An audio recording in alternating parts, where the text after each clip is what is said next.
in the Galilee. Today is what is today? The 26th of August. It's about 8:05 in the morning. It's already 80 degrees, 81, and we're going to hit 99. So it's going to be a rough day. It's a rough day.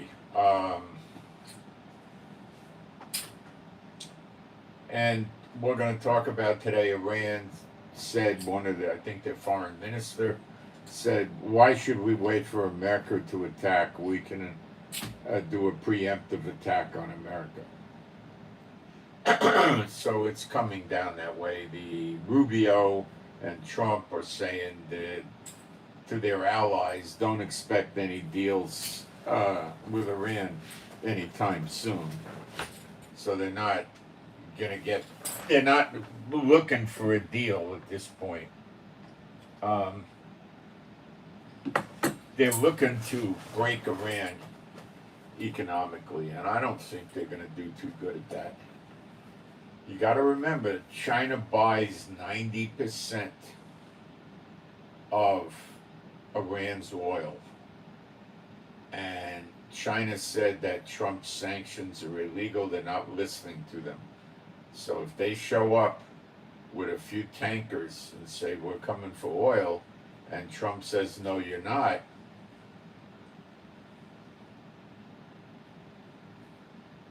that would be most likely a war.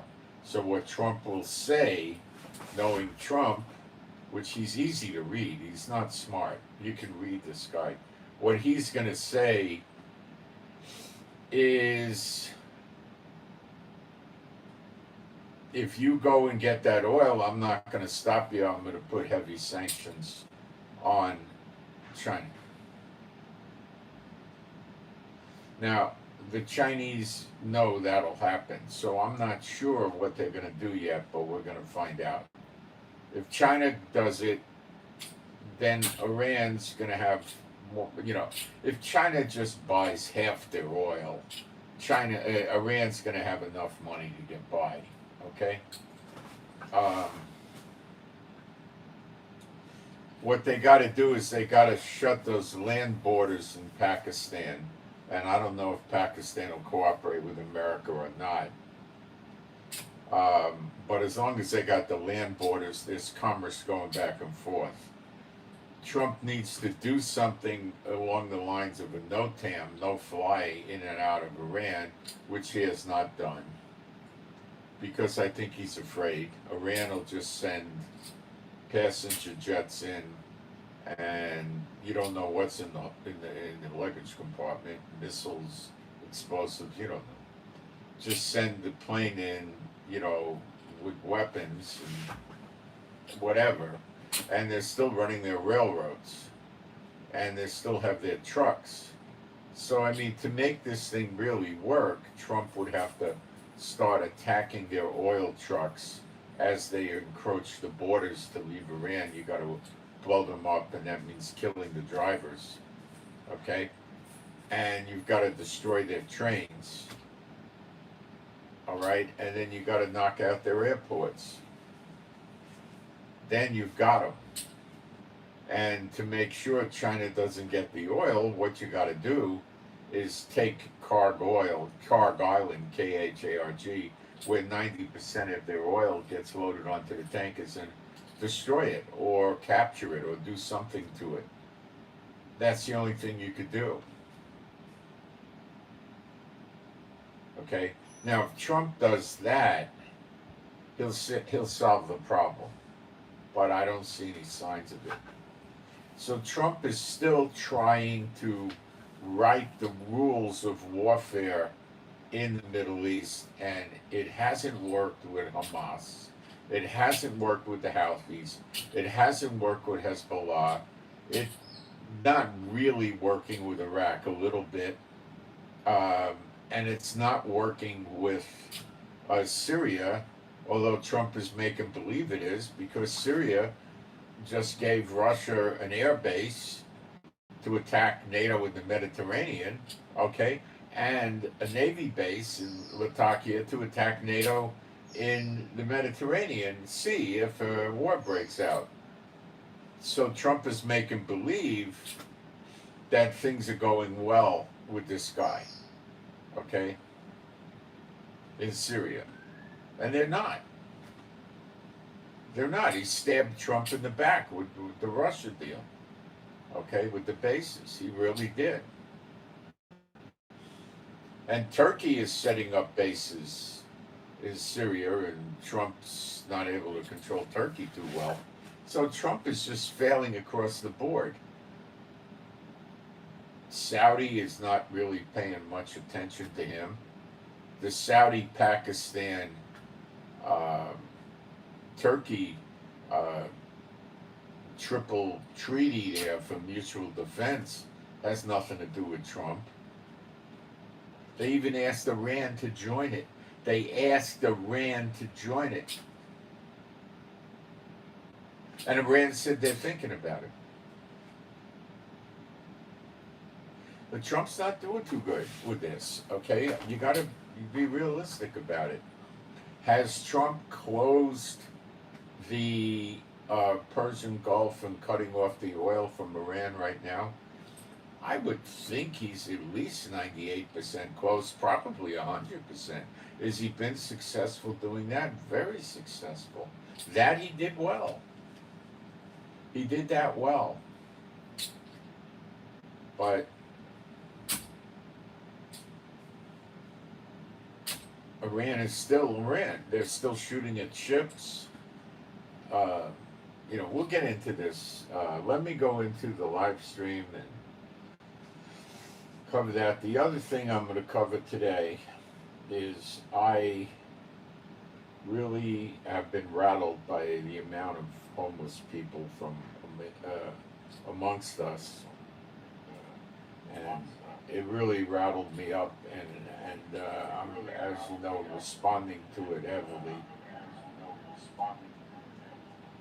And what I'm going to cover today is how you living in the United States can access the welfare system, the public and the private ones. And I want to tell you before we start, so you know that this is going to be different, unlike anything you've seen before. I'm going to actually pick a random city, and I'm going to punch it into AI, and I'm going to ask AI, and I have not done this yet, I'm just going to do it. And I'm going to ask AI to give me all the public and private welfare options open and how to apply for them. And what's changed here and what's different and what's new is none of you have ever had access to this before. And I've used it in Israel, and the AI is fantastic. What it uncovers, you'll be amazed at. And it gives you email addresses, it gives you phone numbers, it gives you street addresses, it gives you names of people to contact. Okay? And I'm going to put this whole thing together for you and show you what you can accomplish. And for a lot of you that are older people, I'm going to show you how to knock your food bill down by about 80%. And it will work. And we're going to talk about a lot of things that you can access. Not just get on disability. Oh yeah, of course you can do that. And that's a slow freight train, and you're probably going to need to get a lawyer, and all that kind of stuff. But the lawyers do it for a contingency. If you get the Social Security, they take a percentage of it forever. So it's expensive, and you might be able to get it done with legal aid for free, and we'll talk about that. And we'll talk about how to get disability, but disability doesn't work if you're Social Security age. There is no government disability program anymore. You use Social Security. Okay? And that's done with a rigid formula based heavily on how many years you work and how much you paid into the system. And there's really not much at all anybody can do about that, unless they made a mistake, which is rather rare. Because it's done with a computer. You could always ask them for an audit. You don't need me for that. And they will do an audit. And the chances that I'm making a mistake there are rather small. Very, very, very small. I wouldn't bank on that one. Okay, so that's not what we're going to be talking about. Okay, we'll be talking about other avenues, and we'll get into that. And what I want to impose upon you guys is that your food prices are going to be going up.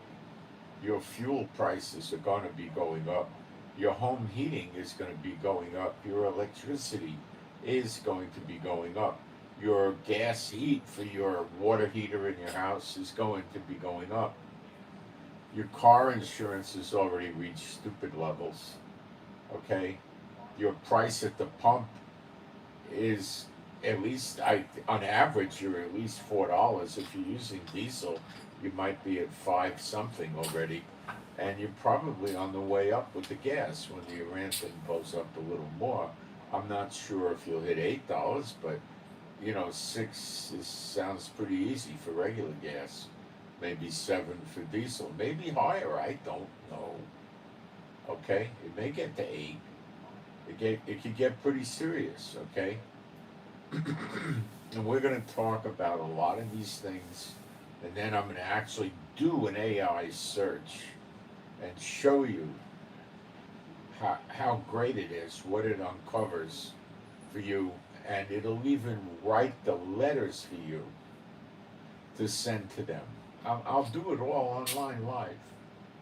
You'll be amazed at how much is out there. Okay? Amazed. All right. Okay, let's see what's going on in the live stream. Not a lot.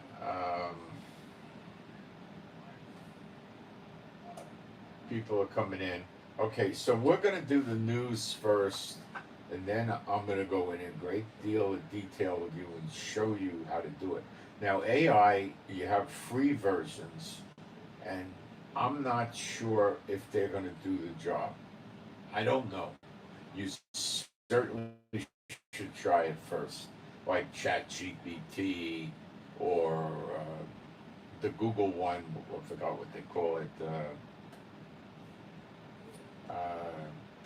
I'll figure it out. I have it, and there's others that are free, and they've got to do a deep search for this. And the free ones don't always go deep search. I don't know what's going to work for you. But the other thing you could do is a lot of them have a trial period, okay? Where you need to sign up using like Apple or Google, so you need to have a payment system in there. But they'll give you a month for free trial, but they'll still want a credit card or something. But if you cancel before the month is up, they don't charge your credit card. Or if you got to pay for it, you're going to pay probably 15 or 20 bucks, maybe 10.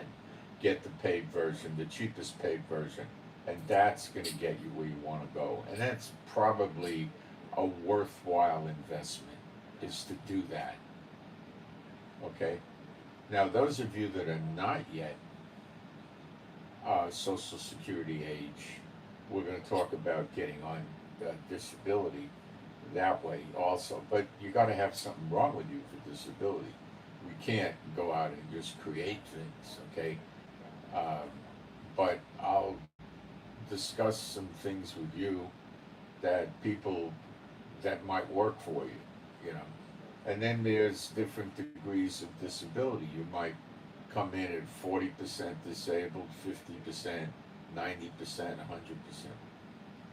And if you're not Social Security retirement age, and you do get on disability, it opens up a plethora of other things that will come your way easily. Okay? If you're at least 50% disabled, I guess. But having some level of disability opens up doors. Being old and having a low income, that opens doors too. And you need to know all this stuff, because you can cut your expenses way the heck down. Okay?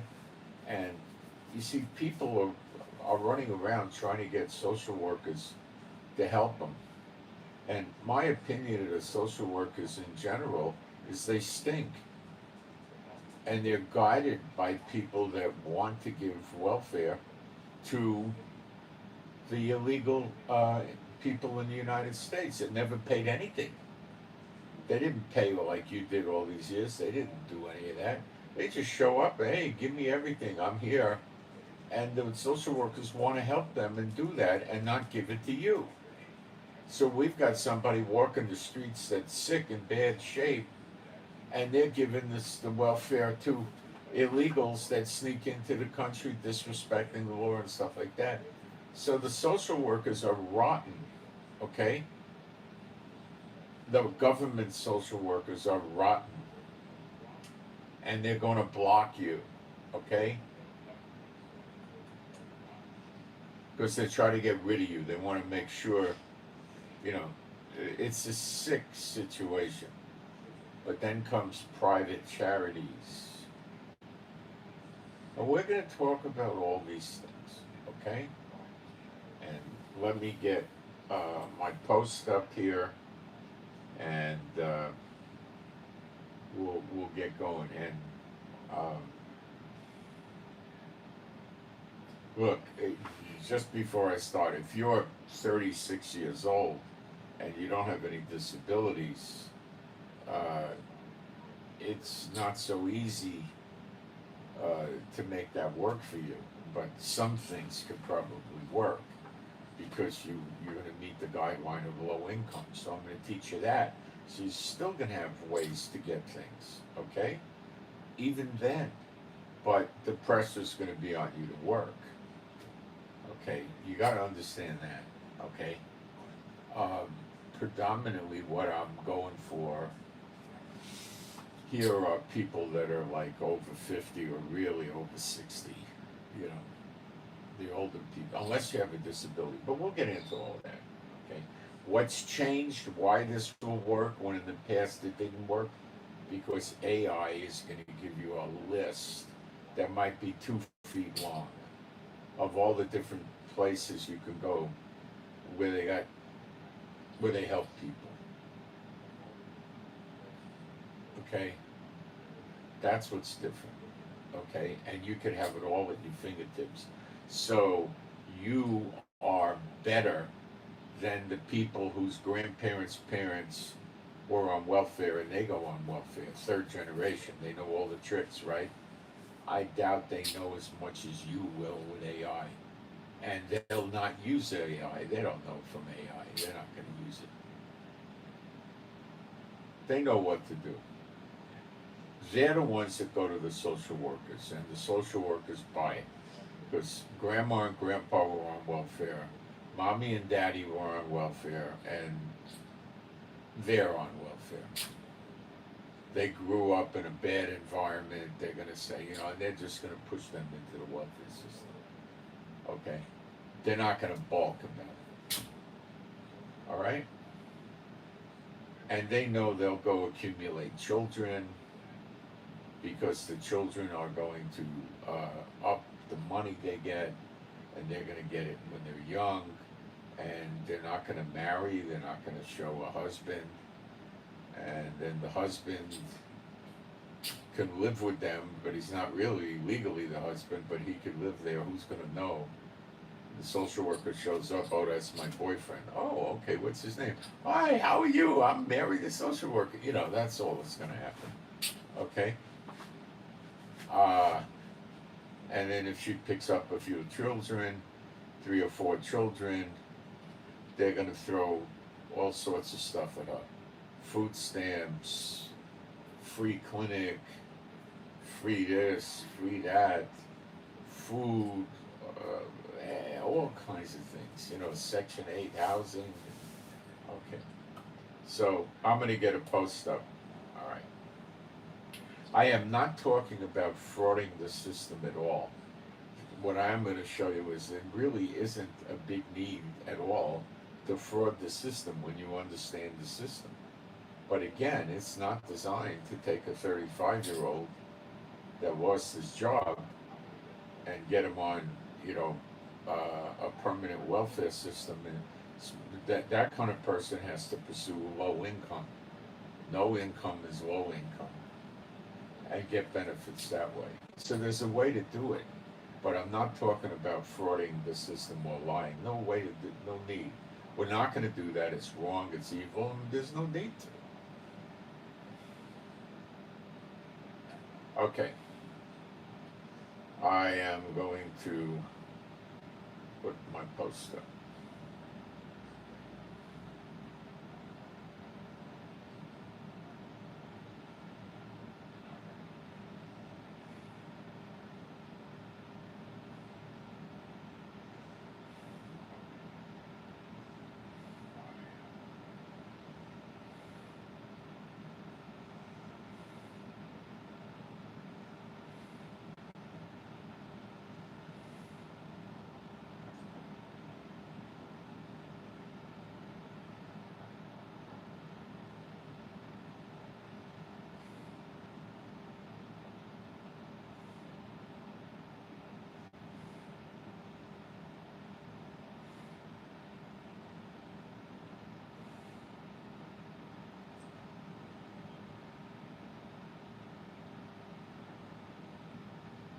Alright, let me test this thing for check for typos.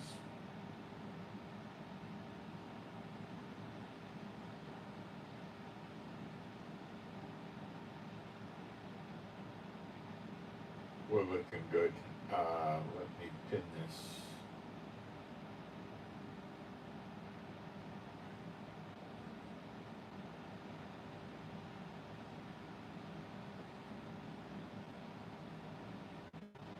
Okay, let's make sure everything's took. Yep, we're good. Okay. Being a Bible believing site, some of you may not like this, but we do praise to the Lord. So here we go. There is no God like Jehovah. There is no God like Jehovah. There is no God like Jehovah. There is no God like Jehovah. There is no God like Jehovah. There is no God like Jehovah. There is no God like Jehovah. There is no Messiah like Yeshua. There is no Messiah like Yeshua. There is no Messiah like Yeshua. There is no Messiah like Yeshua. There is no Messiah like Yeshua. There is no Messiah like Yeshua. There is no Messiah like Yeshua. Okay. I'll do a prayer for us, for the believers watching and listening. My Heavenly Father, Jehovah, B'Shem Yeshua HaMashiach, I pray for good broadcast today, good teaching, good Bible talking, good understanding of what the nations are up to with their deceptions, and what Trump's doing, and what Iran is doing, and what Israel is doing, and how you're fulfilling prophecy, that we understand all these things. And we have a good time with a good anointing that helps us, B'Shem Yeshua HaMashiach. Now I have a prayer request, and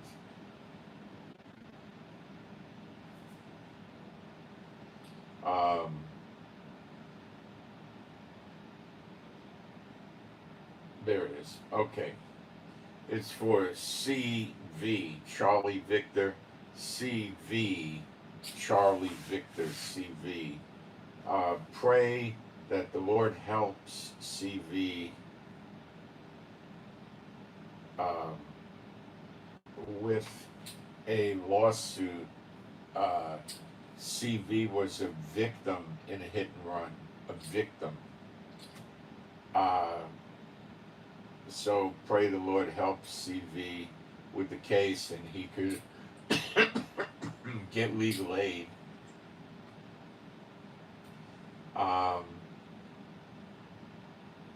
And also that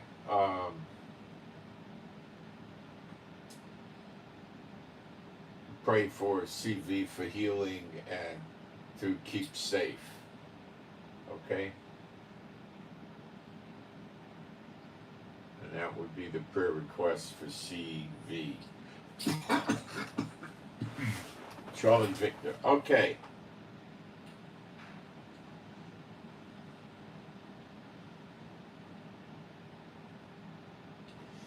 The Iranian foreign minister, whatever the jerk's name is, why do we always have to wait for the United States to attack? We can take preemptive actions.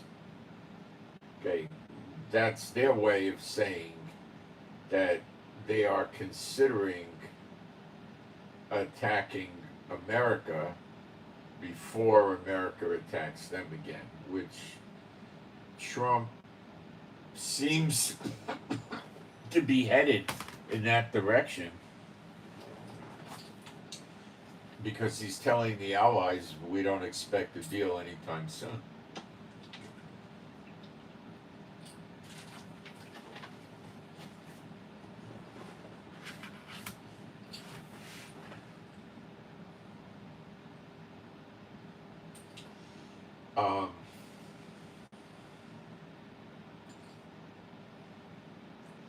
So what would they hit? Well, they said what they would hit. They would go into the Middle East and hit the assets that America has in the Middle East, the bases.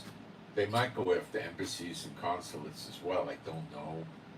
And they also said they'll hit American bases in Europe. I would believe they're limited as to what countries in Europe they could hit. I don't think they could just go all over Europe, okay? Iran said they discovered more than 200 billion cubic meters of gas. That would mean LNG. Do I believe that? Yeah, I don't see any reason why they would do that. Do I think it's true? It probably is.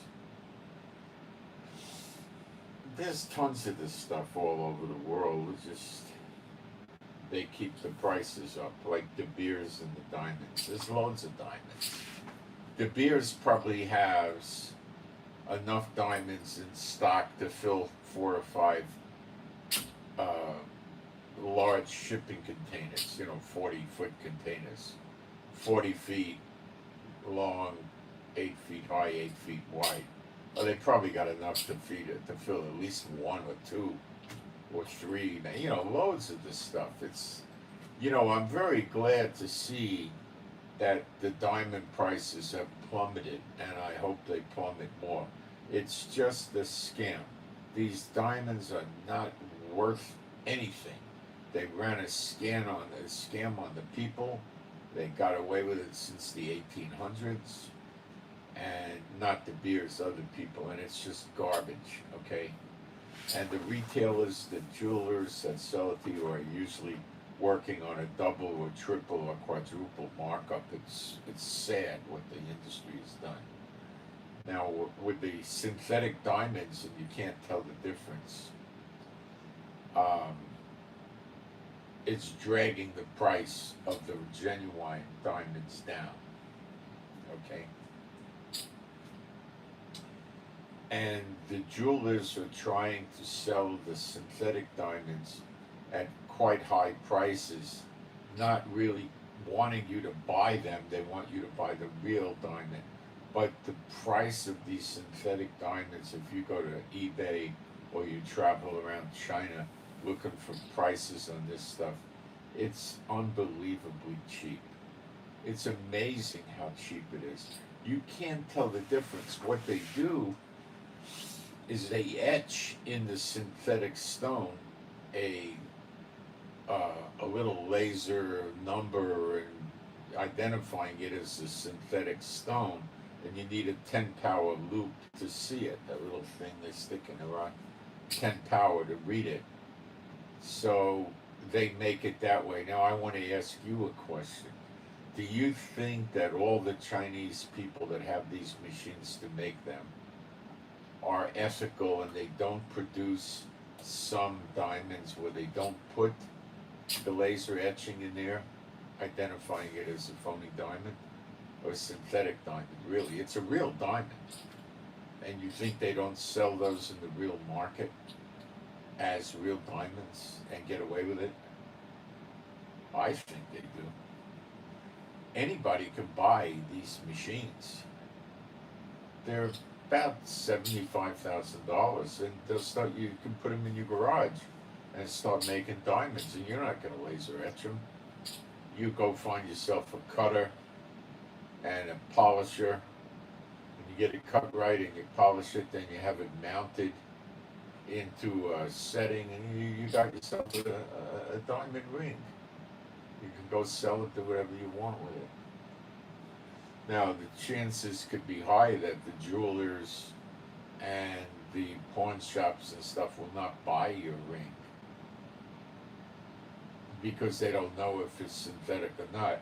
Nobody's talking that, hey, do you think China would be unethical and make, 30, 40,000 diamonds a year or 100,000 diamonds a year that they sell in other countries that are not real diamonds, but they pass them off as real diamonds? Who's going to trust China?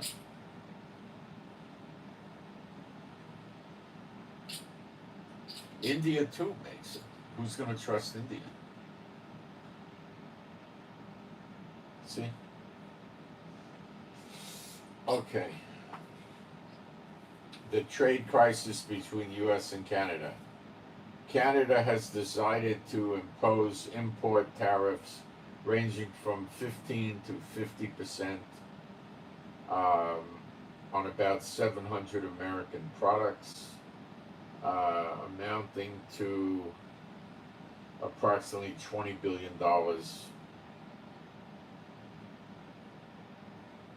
We will wait for President Trump's response. They're trying to see if Trump backs down. And then Trump's response was something to do with renaming Lake Ontario, one of the Great Lakes.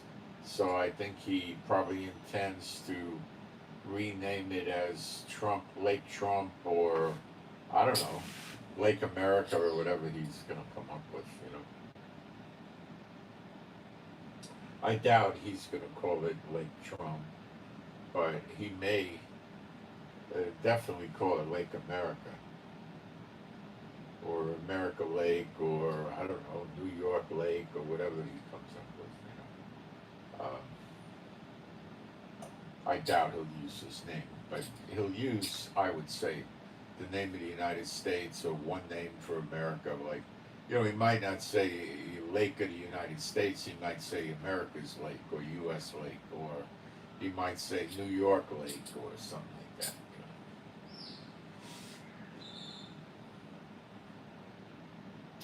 Trump is saying the U.S. Navy has gotten rid of all of the mines that Iran placed. They either got them to detonate on purpose, or they removed them.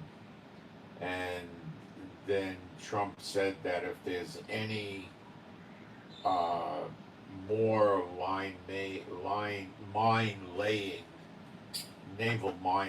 in the Persian Gulf, the American military, the Navy, I guess, will attack the ship attempting to plant or lay the naval mines.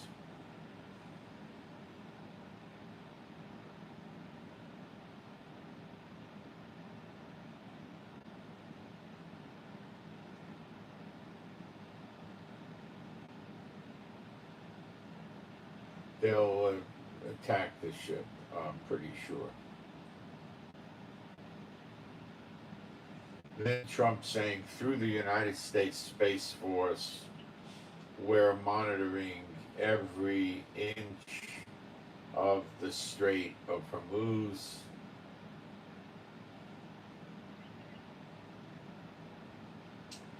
Just as we do at Pickaxe Mountain. That's the nuclear project or something like that. And at the other 3 nuclear sites they know about.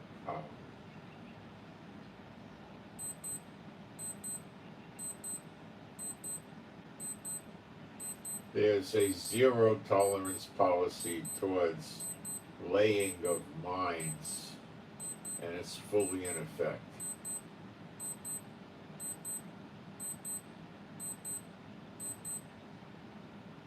Trump, in a rather combative tweet against Iran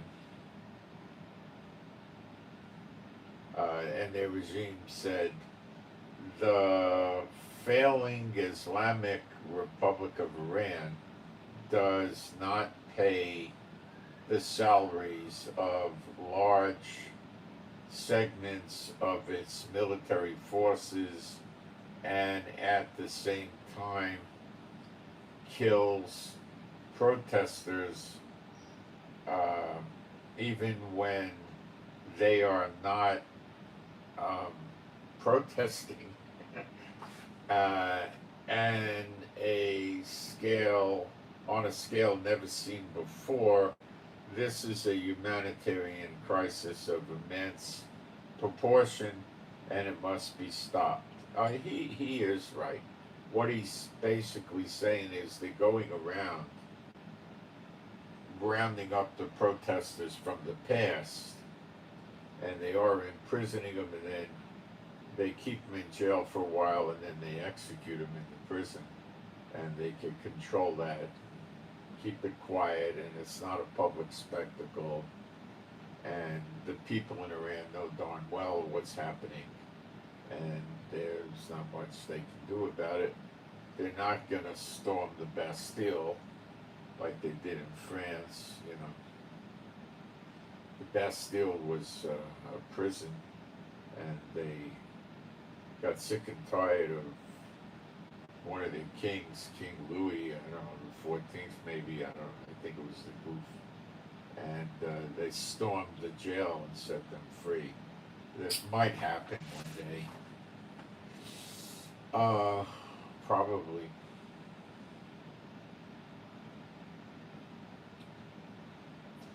The U.S. State Department is offering a reward of up to $10 million for information on key leaders of Iran's Islamic Revolutionary Guard Corps. These are not ordinary military officials. They command the organization that plans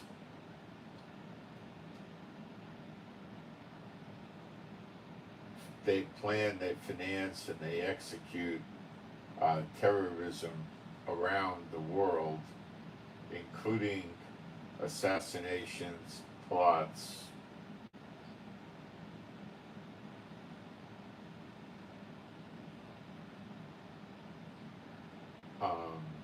cyber attacks, drone operations, and attacks against American and Israelis. Well, the message is clear. Those who have spent years hiding behind proxies and placing targets on other people now find their own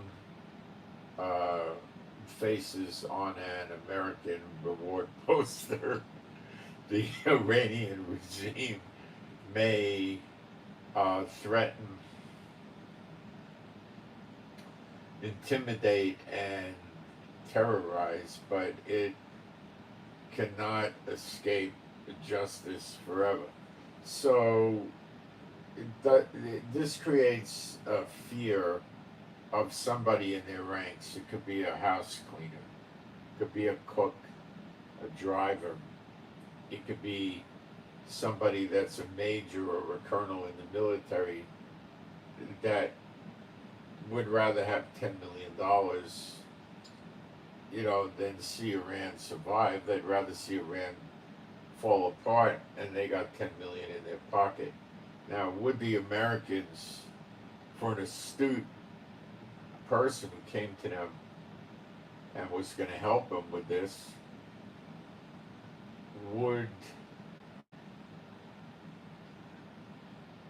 if they asked, would America give them safe harbor? In other words, they come to America and they got their $10 million tax free, and they just live in America. Uh, yeah, they would.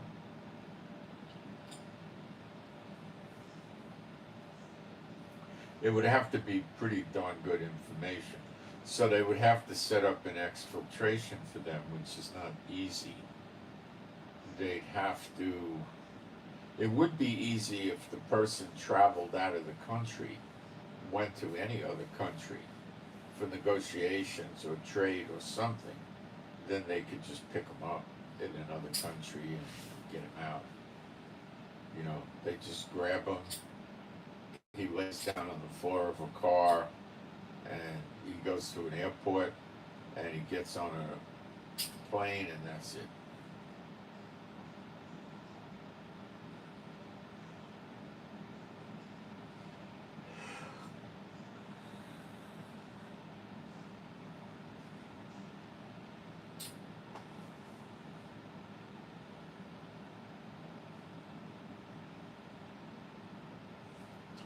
So I wonder what Trump is going to call Lake Ontario.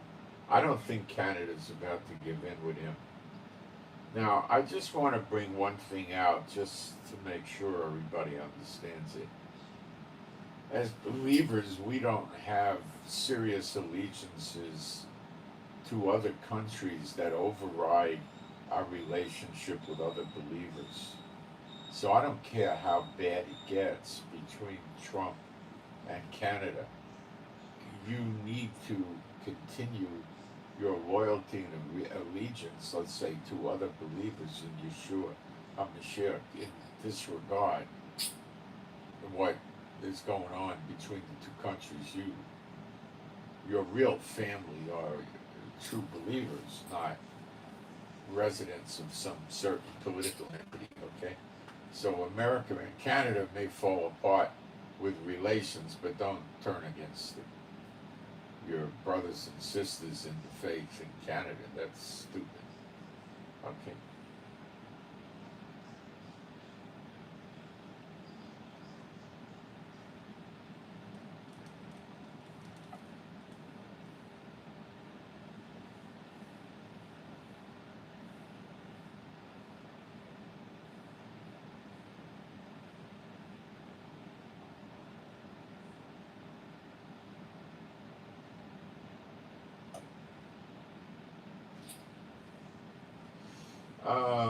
This guy Oprah Winter is launching a right-wing People of Israel party. So we're getting a serious right-wing party. Now, I don't know if Smotrich and Ben Gvir are going to be part of this. Pledges to push Gaza immigration. So that's immigration. They want Gaza out. So the way this worked, with a good politician that we had for a while as a member of the Knesset that Netanyahu destroyed politically. He wasn't a believer, but he was a pretty decent politician.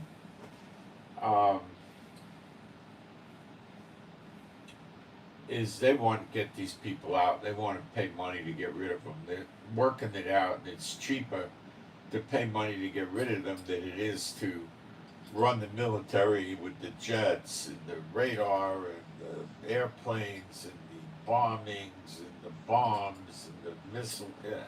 Let's just get rid of them. Okay? And of course the Jews move in. Now, if the idea is if any of them take a loyalty pledge to be loyal to Israel, and there's a lot of Arabs that are living in Israel that are really loyal to Israel. And when you encounter them as a Jew, which they know I'm a Jew at 100 feet, they're very nice. I mean, really nice. They don't want to live in a Sharia law country or anything like that. They like it here, all right? If they want to get cigarettes, they get cigarettes. If they want to get liquor or booze or beer, they go get beer. They can go eat food that they want.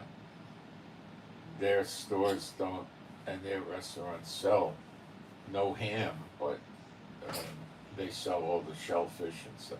The only thing they won't sell is pork. Anything else, I think they'll sell. Let me see what this is. Give me a minute. Yeah. Yes.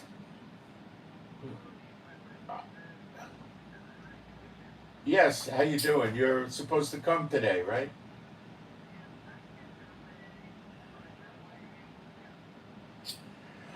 Uh, Come right now. Could you come a little later today? Is that possible? Because you made the appointment for the afternoon, right? Yeah, is it possible you can come then, or maybe 12 or even 11, but right now it wouldn't work. But you will come later, please. I need it fixed.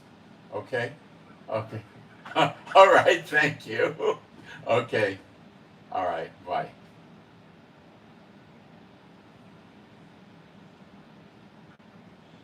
The guy wanted to come here and fix the internet, and that would hurt the broadcast, so I told him to come back later. He was scheduled for the afternoon, so I don't want to knock ourselves off the air.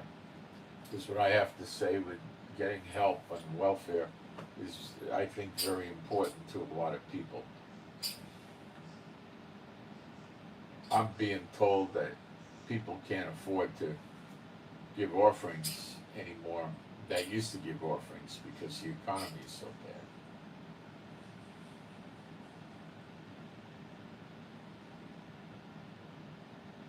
So back to this right wing. Uh, they're expanding the party, which will include Arab and Israel influencer, a bereaved mother. No, I don't know what. That's some woman that I guess lost the children or something like that.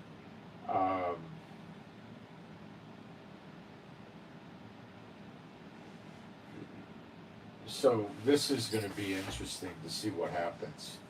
See, Netanyahu is really far from right wing. Our right wing party, Ben Gvir, and also the other one, Bezalel Smotrich, there's two of them.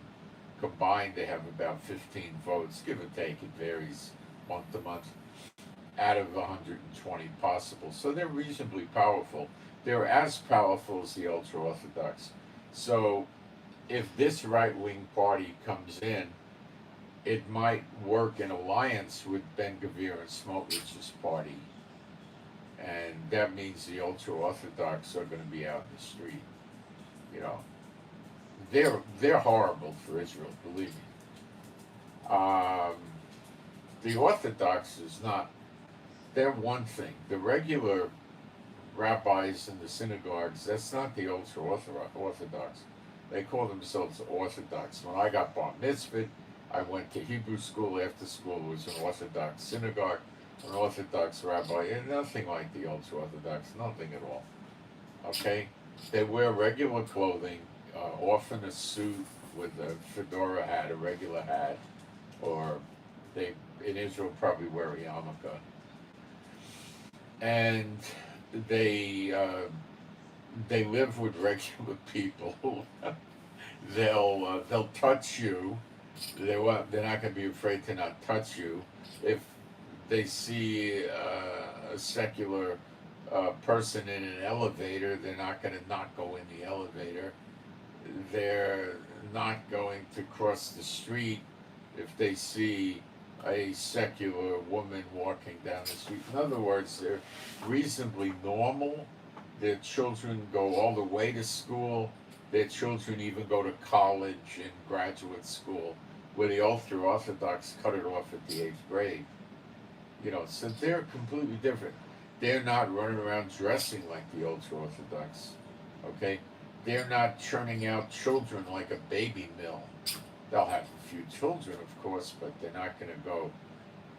try to get 8 or 9 or 12 children and run around. Look at me, and you can easily live with the Orthodox, okay? That's not the problem. It's the ultra-Orthodox who want nothing to do with you, and they look at you as if you're an inferior person. They call you a historical Jew, not a real Jew. The regular Orthodox don't do that. Okay? They don't do that. No. You can live with them. You can function with them. Everything's okay. The Reform, the conservative Jews, even easier to get along with. But not the ultra-Orthodox. You can't get along with those people. Not easily at all. They just got no use for you.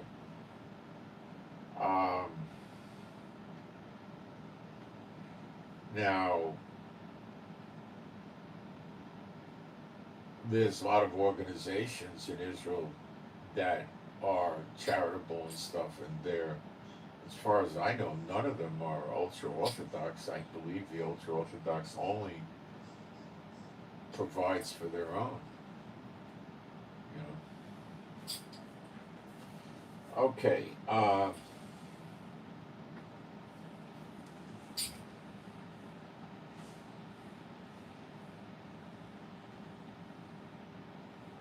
And they want to, this new right-wing party wants to expand the draft, and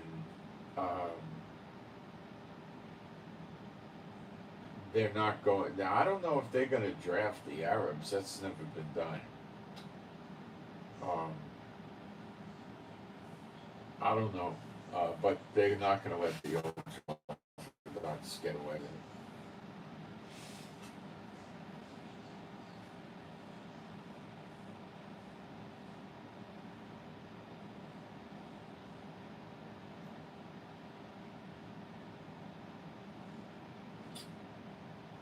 All right, so I'm pretty interested to see how this works. Now, mind you, it also has a serious chance of just falling on its face and going nowhere, rest assured. It could be some guy's wishful thinking and they're trying to put this together, but it's not coming together. They also could be a ruse. It could be a front, and they're going to say, well, we want to line up with Netanyahu's party, Likud, and then Netanyahu says, I welcome them. In other words, it's a front to help Netanyahu get reelected, and they're just going to tell everybody how right-wing they are, and they'll never do the things they say they're going to do. Netanyahu is not very interested in expelling the Gazans, now the Palestinians in Gaza. The idea is get them to go in another country. I think this Somalia, there's a new Somalia that emerged inside Somalia, and they're very friendly with Israel. They're a breakaway, and they're interested in housing these people there. They're Muslims themselves, and they'll house them there. And Israel will give them a bunch of money for each family or each one that goes there and get them out of there. But once they get the money, they can never come back to Israel. Their fingerprints, maybe their DNA are going to be, well, they'll have a photograph. They'll have fingerprints minimally in their records. They'll probably have DNA, and they won't ever let them come back to Israel, ever.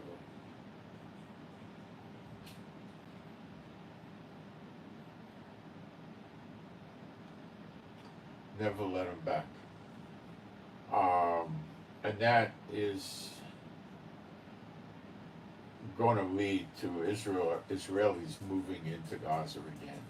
They're not saying that because that'll light up Trump and everything else, but that's, if they're going to get the Arabs out of there, they're going to move back in. Now, Hamas doesn't have a chance with them. Hamas will be thrown out. They'll just have to leave Israel. That's how I see it. They'll tell them, you're going to disarm or we're going to kill you. You got 3 days, something like that. And if you don't do it, they'll just start blowing them up in their tunnels and where they're hiding, and that's it. That's it. That'll be it. And that's what Netanyahu has failed to do. And then the other people, if they sign an oath to Israel, they'll be given a 5-year period of time where they'll be watched, and if they stay faithful to the oath, they'll be given some sort of permanent residency or citizenship or something to live in Gaza. If they mess up, out they go. And the ones that won't take the oath gotta go. You know, there may be a lot of them that don't want to go, don't want to take the oath, don't want the money. And this could be a problem, but I think they'll just throw them out somehow. I don't know what they're going to do. But that's what's going on.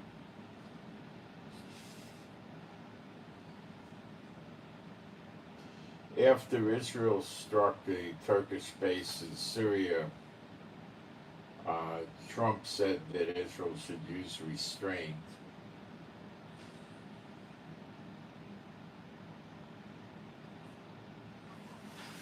To use dialogue and stuff like that. Well, I don't see how that works with an idiot like Erdogan who wants to raise a 5 million man army and wipe Israel off the map. So, you know, you're back to Trump again with his wishful thinking. Okay. Trump did send the Saudi nuclear deal to the Congress and saying that the Saudis must recognize Israel. They must resume something resembling normal relations with Israel, or the nuclear deal that Trump's proposing with the Iranians is null and void. It won't go through. I don't think Saudi's going to agree for neutral relations or decent relations with Israel.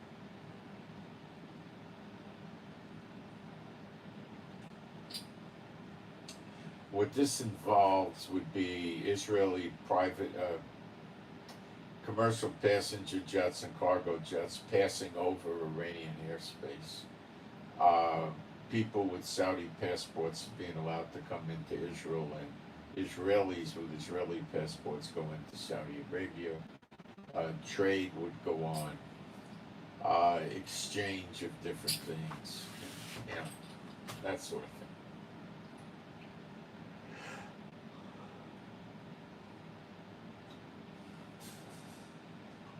That would also mess up this trilogy between Pakistan, Israel, and Turkey.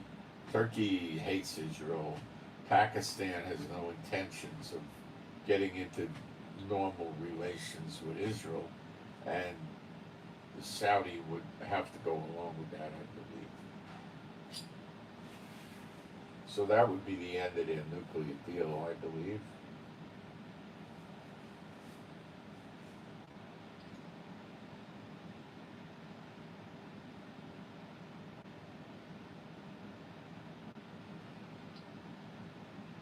So Washington, according to Rubio, is going on a path of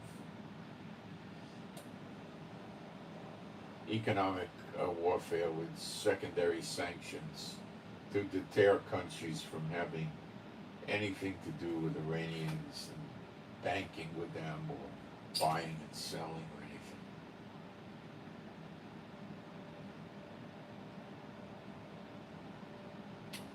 Now, this just makes me question the sanity of the POTUS.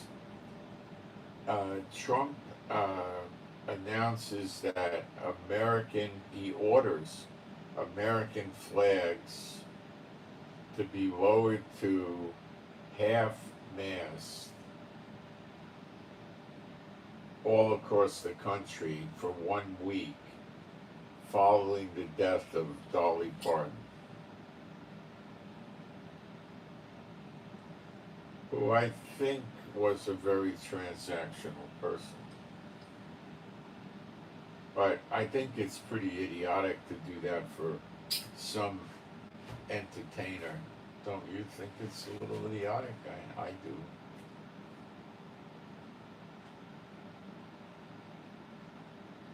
I remember when Elvis died. I was working in San Francisco. I was managing a paper company with a big warehouse and a fleet of trucks and 3 labor unions and a sales force and all that. And I had a company car back then, which was a Buick Skylark, which was a cheapie. It was a 2-door with a taxi cab interior, and it had an AM radio. It did have air conditioning, I believe. Maybe it didn't. I don't remember. You don't need it in San Francisco. Maybe it didn't. I can't remember. I think it did. And I mean, it was stripped, and I used to drive it around all over the place. It wasn't, I mean, it was free. The gas, I put the gas in for free. I didn't have to pay insurance. I, used the car whenever I wanted to, personally. So it was okay. And I used to listen to music on the radio when I'd be driving around visiting customers and going to meetings with them or whatever I needed to do. So I had the 5 buttons on the radio, and I had them set to different AM radio stations, because it was just an AM radio with 1 speaker. Maybe it had 2, I don't know. It had 1 speaker, I think, in the front of the dashboard. Sometimes they did them with 2 speakers, I don't remember. And I think the car was a 76 Skylark or something like that. And when Elvis died, oh my gosh, I was miserable. You couldn't get music on the. I was not a believer then. You could not get music on the radio other than Elvis, and that went on for. I mean, this was going on for about a month. After about a week or 10 days, it let up, and you started getting a lot of other music in. But I mean, they were doing tributes to Elvis, and it was driving everybody crazy. You ain't nothing but a hound dog, all those love songs and stuff. Who wanted to hear this garbage? So you had to keep pushing the button on the radio like crazy to try to find a station that was playing music other than Elvis music, unless you were a real Elvis nut. And it was like the whole radio industry, and radio industry was big back then. Like the whole radio industry was mourning Elvis. I mean, we're talking back then of more than 50 years. So you had, back then you had oldies stations that just played oldies, 50s and 60s, right? That's all they played. I don't know if they still have that, maybe. And then you had the top 100, where usually the top 10 or top 15 or 20 were being played heavily. You had that. I remember one of the big radio stations was out of San Jose. It was called Camel. And it had nothing to do with the cigarettes. Their logo had a figure of a camel walking on 2 feet or something. I don't remember, like standing up. There's no cigarettes involved. Just a camel, And it was a good radio station, back then. People used to like their disc jockey in the radio station, They'd form a bond with the disc jockey. So the disc jockey had to have the right personality for the right person, and people would be attached to him. In New York, in that period of time, the early 70s and mid 70s, they had a woman disc jockey. Don't remember her name. She had a very sultry, deep voice, and she was entertaining to listen to. And she was on FM radio where you had some stereo, The stereo was so-so, Um,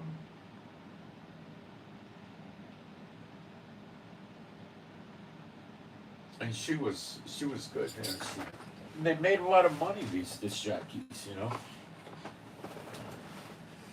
All right.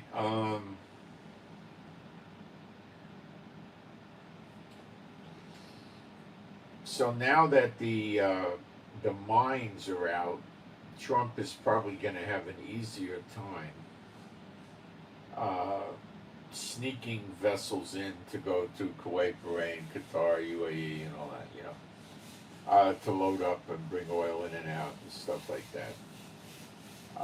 And that's a good thing. Um,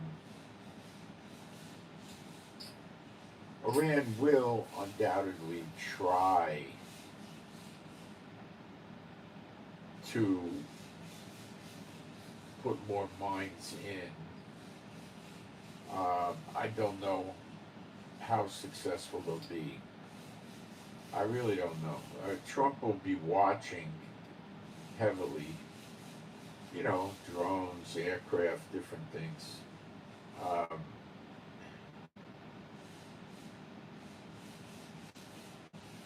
and he should be able to control it, but will he be able to stop all of it? I don't know. All right, before we get into the social welfare, let me take a look at our live stream.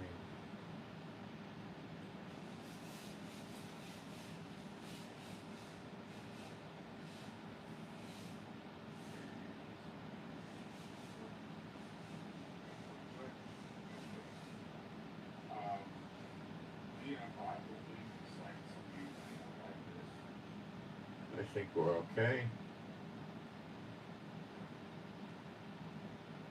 Result of our operation.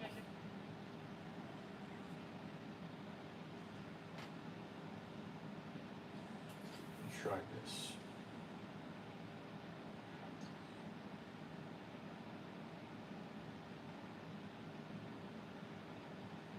I like to try to advance this, but I can't seem to see that little ball anywhere. Let me see if I can.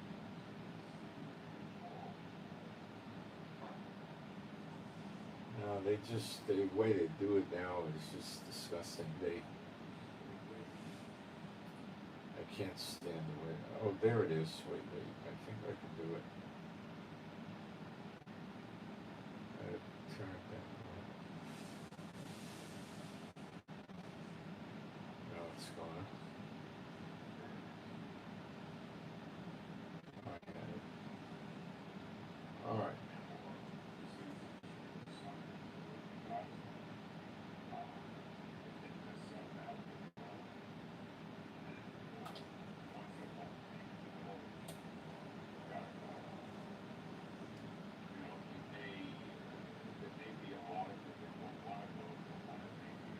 Okay, I got it going. All right. So, um, let's get into the welfare because I'm trying to help you people. I don't want to see any more homeless. Okay. Um, your first line of defense, if you're not Social Security age, which is usually at 62, they can force Social Security. Um, so they don't. You're not allowed to process for disability now. Maybe your full Social Security is after you're 66, maybe 67.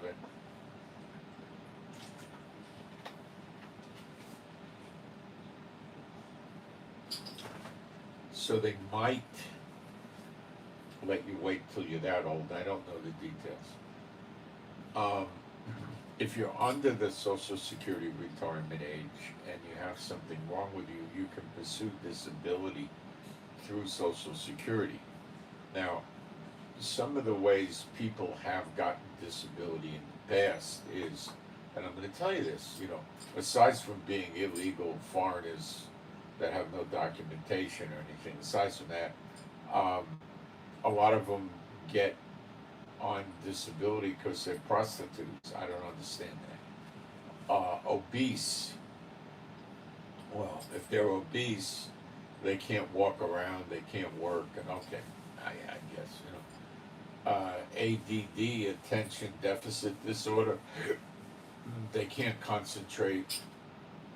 Okay, other mental symptoms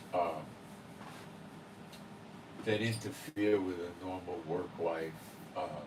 They could be they're fearful of going out of the house. They're paranoid. Um, they don't sleep, so they're always groggy. Um, you can incontinence of how do you phrase this? Number one or number two? Okay, there's incontinence both ways. That would stop you from being in a work environment. Okay, I don't want to get into the graphics of it. You could wear a diaper, but how you going to change your diaper at work? And you know, it'd probably work if you're incontinent. You're always going to need a doctor to state that you have these conditions, medical doctor. Okay, and if you have these conditions, then you can apply to Social Security. Well, there's other conditions. Okay, let's continue.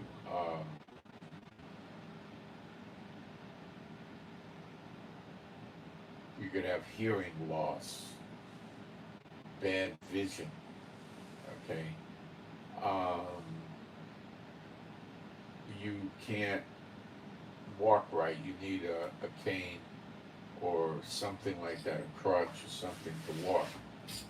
Or a walker. You're afraid of falling. You can't keep yourself up. That's disability. Okay. You can't navigate staircases well. That's disability. That could be because you can't see them. You can't balance right. Your feet don't work right. You have some sort of a loss of feeling in your feet. Maybe you had a stroke or you had heart attacks or something, or some neurological problem from an accident. You don't have good feeling in your feet. You can't balance. Okay, that's a disability.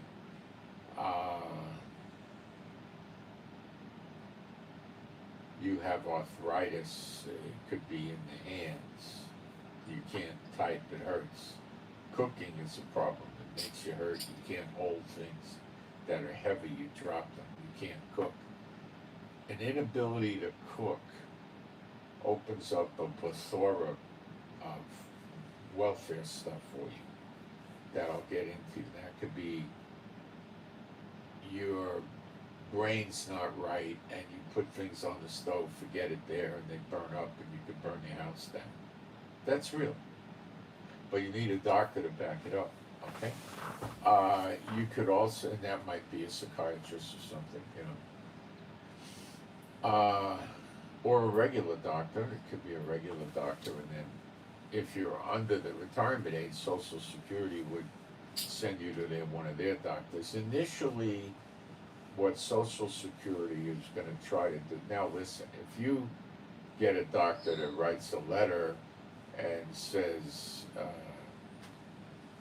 you're a quadriplegic, they're not gonna fight with that, and they're not gonna think the doctor is sticking his neck out and risk not only losing his license, going to jail. So they would take that and they would just kick it upstairs, and some Social Security doctor would go visit the person for 5 minutes and approve it, you know. I mean 5 minutes. Okay.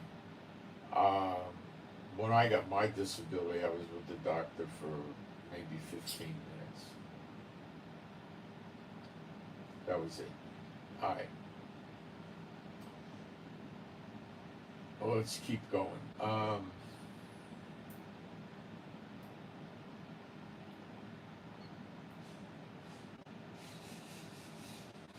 You can't remember things. You don't know what you did.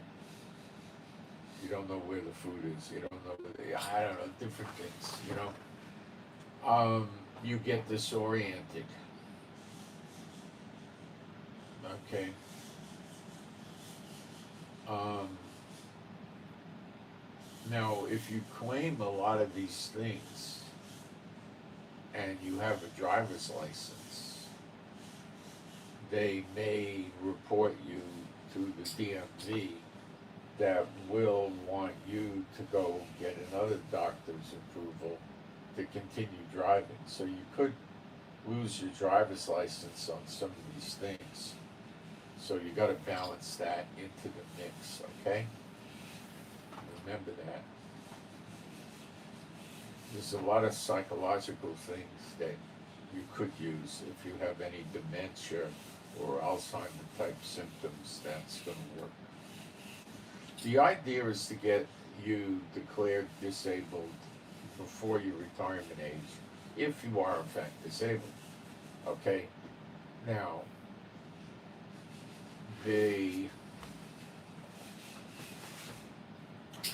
let us start using AI now. I'll use ChatGPT. Now I have the paid version and the modern one that I'm using right now. And I don't know, the paid version is probably about $20 a month, something like that, okay? Now you might be able to get by with the free version. I don't know. I can't do the free version because I got the paid. So I don't know. Some of the free versions let you use it one time a day, and some of them don't do a deep dive, which is what you want. So it's difficult. Okay. Now I'm going to ask you the question, and you'll hear the question. In the United States, how many medical conditions are there that allow a person to claim disability through Social Security?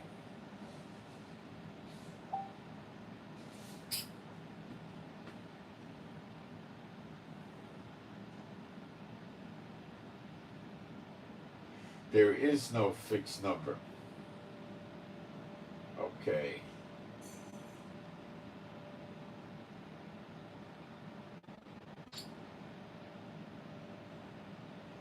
They put disability into 14 major adult categories.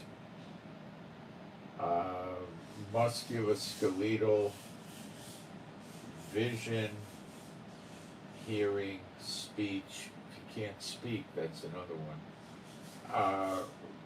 Respiratory, cardiovascular, circulation, digestive,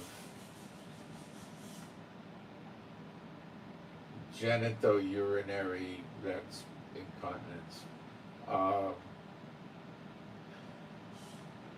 blood disorders, skin disorders, that could be disability, endocrine disorders, congenital disorders, affecting multiple systems, neurological disorders, mental disorders, cancer, and immune system disorders. Within these categories are dozens of specific listed impairments, and each has a detailed severity requirement.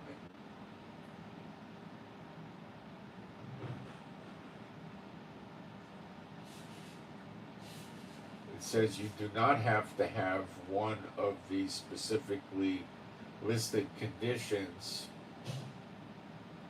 Someone can qualify for disability with another medically documented disease or injury, or a combination of several conditions if the resulting limitations are severely enough that the person cannot perform substantial work, SSA can evaluate this through what it calls residual functional capacity. So in other words, each of these things might give you a 10 or 20% disability, but if you got 4 or 5 of them, you're disabled. They stack them.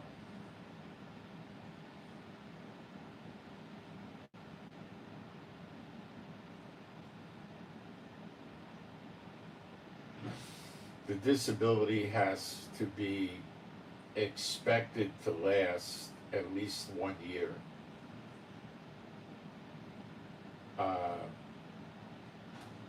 Or be expected to result in your death. So they might, oh, you're going to die in 3 months. Okay.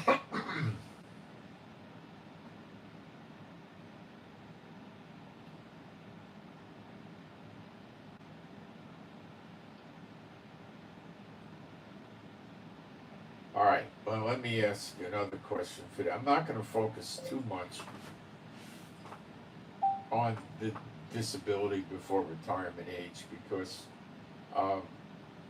most of you are going to be older. We're going to deal with that. Okay, so let me get in the United States, do legal aid lawyers help people get on Social Security disability for free?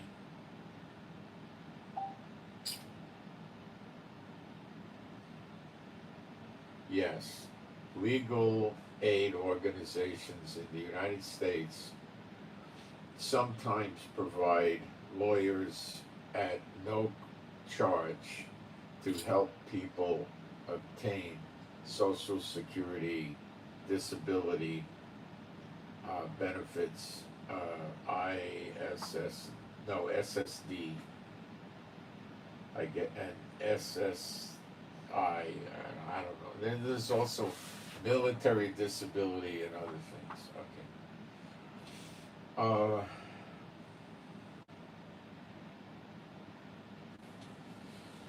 Social Security itself maintains referral lists of legal aid societies, nonprofit legal services organizations, law school clinics, and other organizations that provide free representation. SSA says these listed are available to people who ask about representation and to unrepresented claimants appealing an unfavorable decision. Let me explain it to you. No lawyer is going to help you fraud the system. At least I don't think so.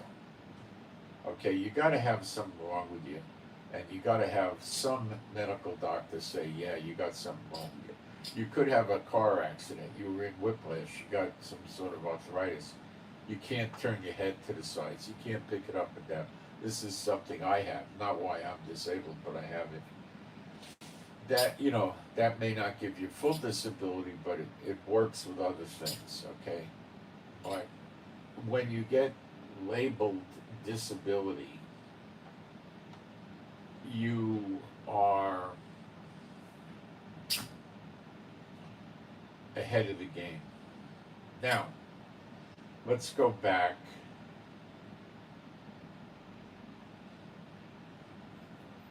to getting a free lawyer. You see, now AI told us that Social Security itself will give you a list of the lawyers that'll help you for free. They don't mind you having a lawyer help you because you're going to make the forms correct and fill it out right. And they're not going to be giving Social Security to somebody that doesn't really have a disability. Okay? And they know that. but they're also going to deny people who do have a disability because they're going to try to downplay it. Okay? Now, let me ask it another question. Will Social Security always ask the person to have a medical doctor statement pertaining to the disability to file a claim for disability?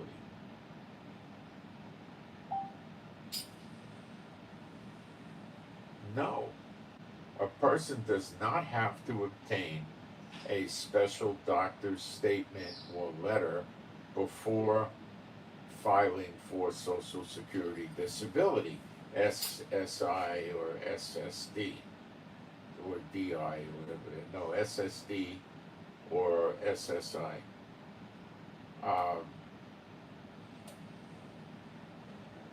They do not, however, need objective medical. They do need objective medical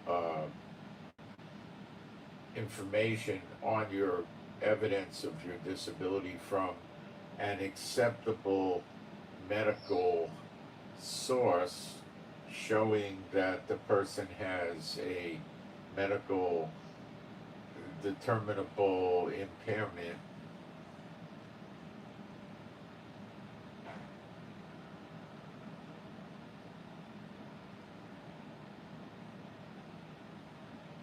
So it could come from a doctor, a hospital, a clinic, a treatment. Well, no, it has treatment dates, medication, tests, diagnosis, and other stuff. So they could then request those things, those records.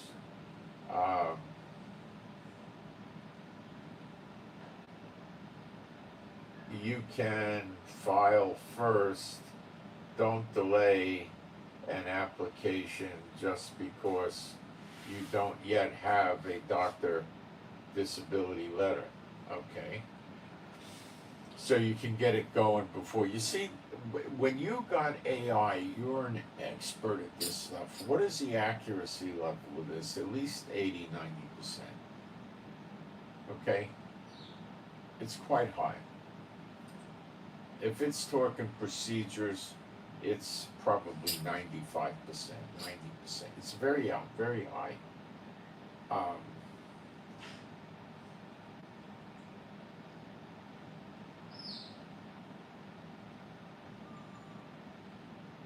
Medical evidence is essential, so they might not send you to one of their doctors.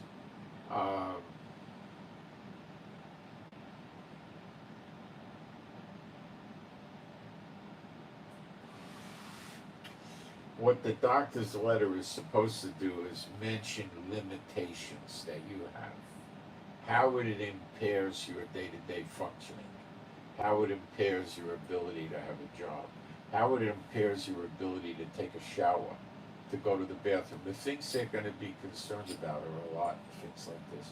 You can get home health workers with some disability, pretty much somebody going to come to the house and clean the house, do your laundry, wash. They may go shopping with you, or they may do the shopping for you. They might cook meals for you and store them in the refrigerator. They might come once, twice, thrice a week, or whatever. This is potential you can get two for free.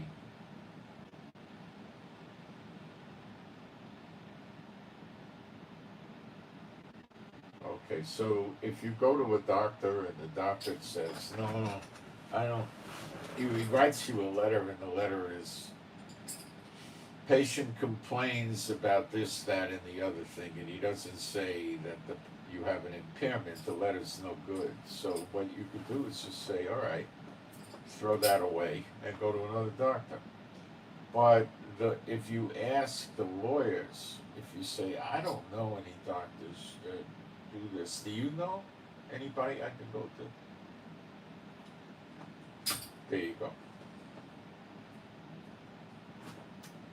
Social Security could always say they want you to see one of their doctors in your city and give you the name of the doctor and make an appointment for you and you gotta go over there. That could happen. They'll pay for it. That could happen. It depends on what it is. Okay. Now,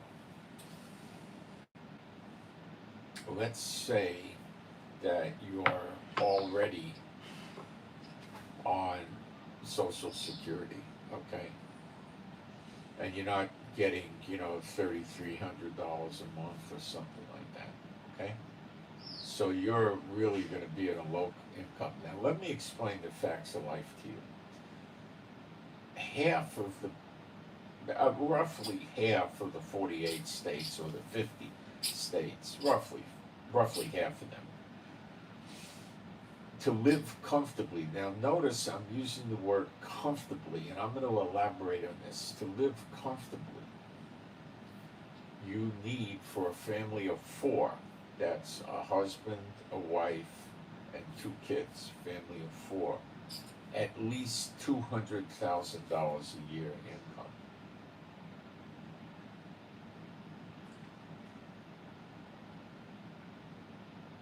Some parts of the country it's 300,000, 275,000. Okay? Comfortable limit, let's talk comfortable. What does it mean? You don't sit on pins and needles and the bill for the heating comes in and you freak out. You don't know where you're going to get the money to pay for the electricity or the heat or the air conditioning electricity, whatever, right? The car needs a part. You don't freak out. You just go get it fixed, right? You got to pay your car insurance. You don't freak out. You just get it fixed, okay? Your phone breaks. You get it repaired or you buy a new one. You don't freak out.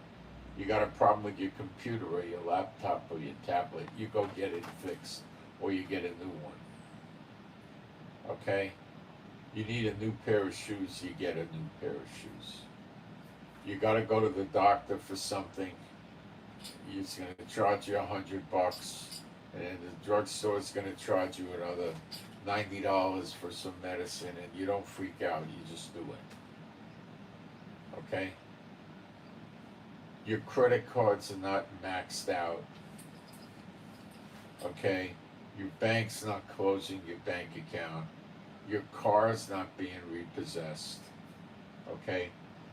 You're buying the tags for your car, you're renewing your license on time, you're renewing your driver's license on time, and your refrigerator has food in it. And you're not eating mac and cheese 4 days a week, 3 times a day. When I was in college once, I ran out of money. And I spoke to my mother and I was proud. Because back then, I think it was either something like 19 cents for a box of Kraft macaroni and cheese. So I had to wait till I got money about a week down the road. I think that's when she sent me money. Can't remember, something like that. So I told her I went out and I bought like a dozen boxes of mac and cheese, and that's what I'm eating. And she, like, yeah, I heard like on the other side of the phone, like gulp, something like that. And then 2 or 3 days later, I had a nice check in my mailbox that she sent me. She, she just didn't want to hear. I thought it was a good idea. I wasn't doing it to get my mother or my father to send my parents to send me money, before the time. I don't know what happened. I had to fix the car or something like that, So she sent it to me.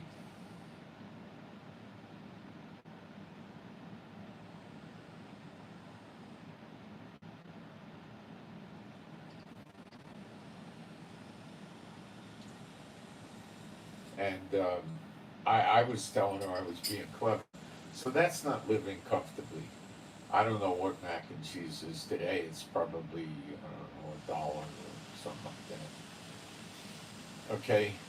Eating Wonder Bread, eating spaghetti, eating cheap tuna, that's not living comfortably, okay? That's living. We're talking comfortably. So you're not under tension, you're not under pressure, you're not worried about not being able to make the rent and getting kicked out. You're not worried about not being able to pay the electric bill and they cut your electricity off. You're not worried about the radiator in the car goes or the battery goes and the car has to sit there for 2 weeks till you can get the money together to pay to fix it, okay? We're not talking about your credit cards getting closed off and you're getting sued by creditors because you can't pay the bill. No, that's not living comfortably.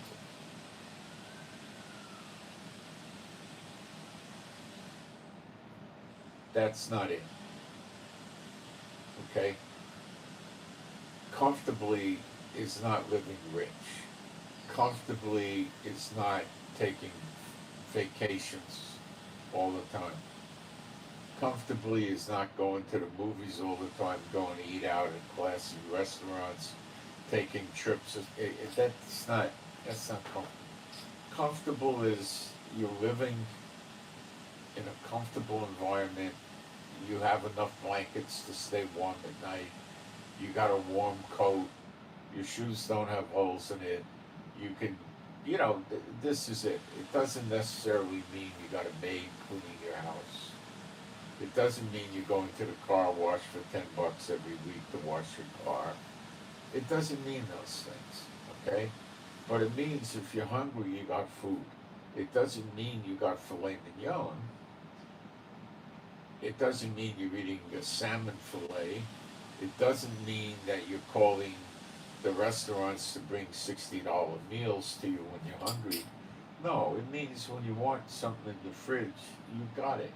And it's not just eating peanut butter and jelly and spaghetti all the time, okay? Or mac and cheese, or you're eating bread and butter, or, buying powdered soups and calling that a meal. And, it's better than that, okay? It's living the way people lived in the 60s and 70s. They didn't worry about food. You needed food, you had to worry about going to the store and buying the food and dragging it home. Okay? You were able to buy food. Alright, so let me start giving you some tips here.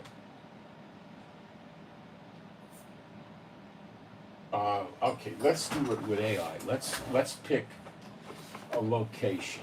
I don't know what we're gonna pick. Let's try an obscure city. How about Jacksonville, Florida? I don't know anybody that lives in Jacksonville, Florida.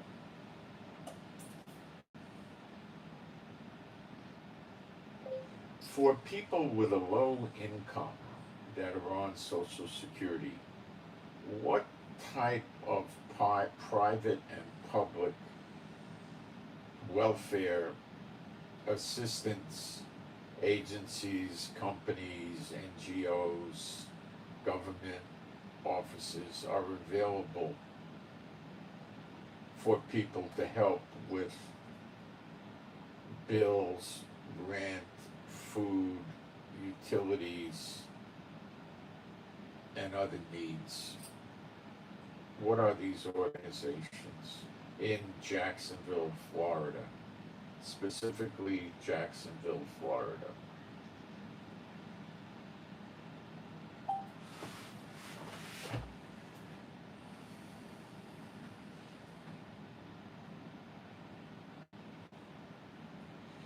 All right.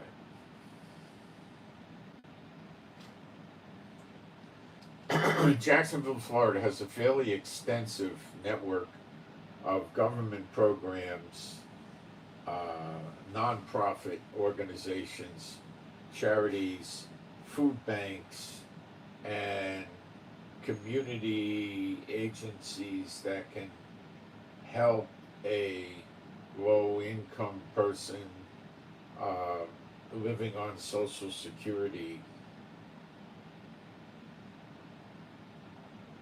All right, I'll give you some things it came up with.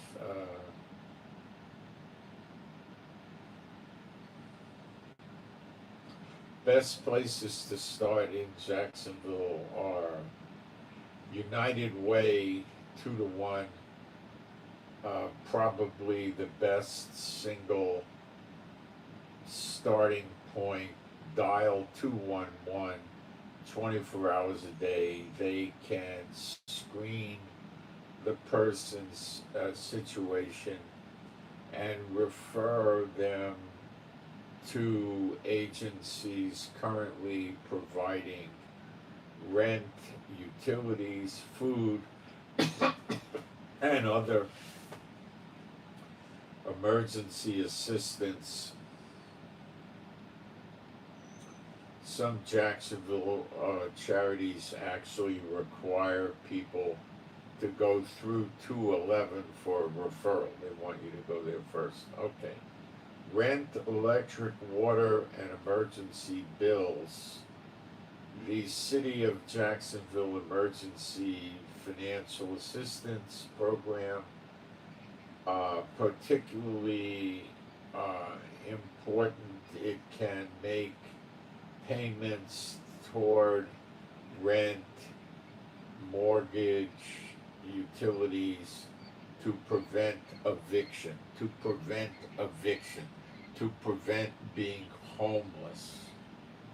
Okay, you go to them first before it happens. Or utilities shut-offs.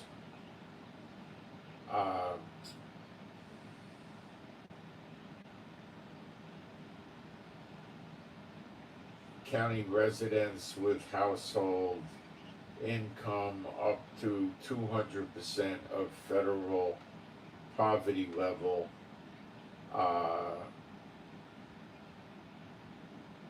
Although there are additional requirements, the appointment number is 904, and it gives you the whole phone number.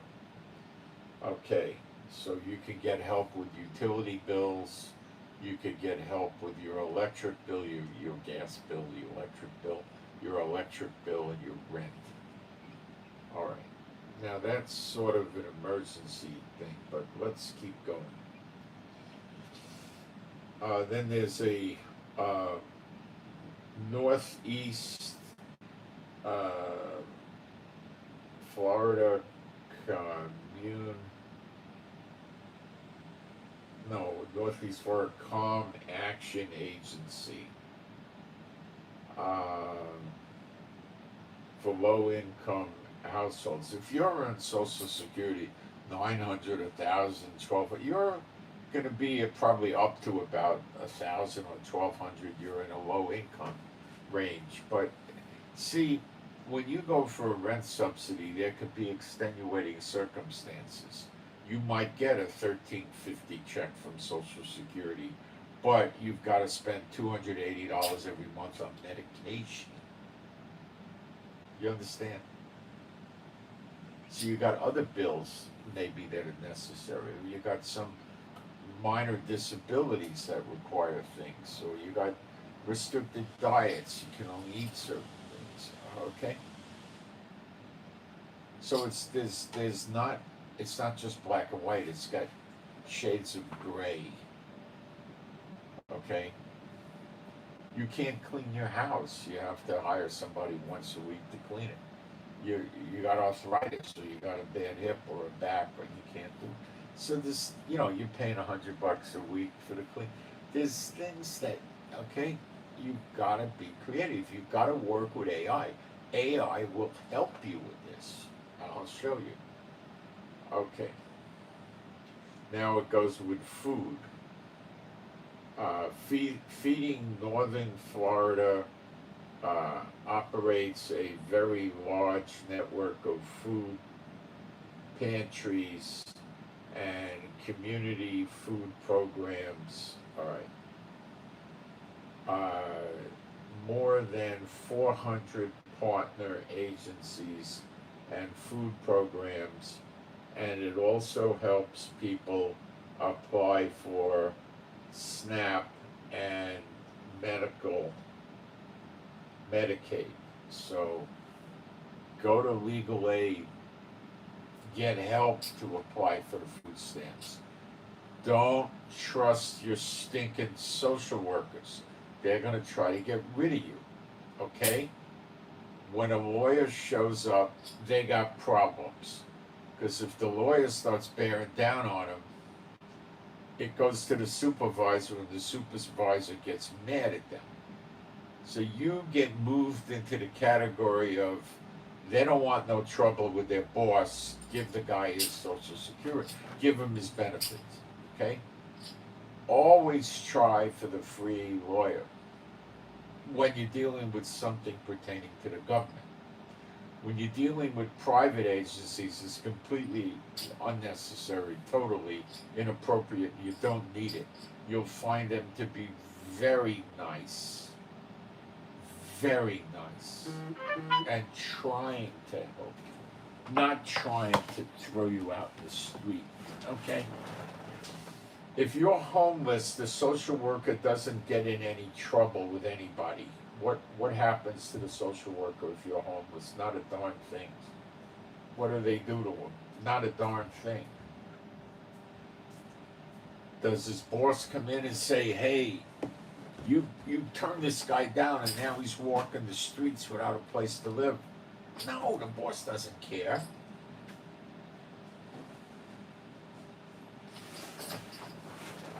You turn people down. You're doing your job.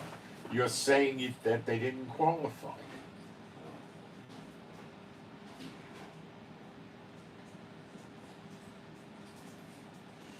You can get food programs, believe it or not, where they'll deliver groceries to your house once or twice a week. You get a box. And what do? They'll give you a list to go through. Generally, all they care about is if you call them up and you were in a 5-bedroom executive house and you got a brand new F-250 sitting in the driveway and a Corvette in the garage, well, they're gonna scratch their head. What is going on here, okay? But they don't get that. People don't go to call food banks. They're embarrassed. Okay, don't be embarrassed. What will they give you? Well, you're generally gonna get things like you'll get eggs, like the same eggs you buy in the store. Bread, the same bread you buy in the store. Butter, or margarine, or you can even get cream cheese, okay? You can get ketchup and mustard and mayonnaise. You can get tuna. Maybe not salmon, but tuna. Maybe not tuna and water, tuna and oil, but you'll get tuna. You'll get sandwich meat to make sandwiches. So you have you get whatever kind of cut meat you want, bologna or whatever, right? And you got your bread. So you smear your mustard on, you smear your mayonnaise on, you put 3 slices or 4 slices of meat in there, then you have cheese.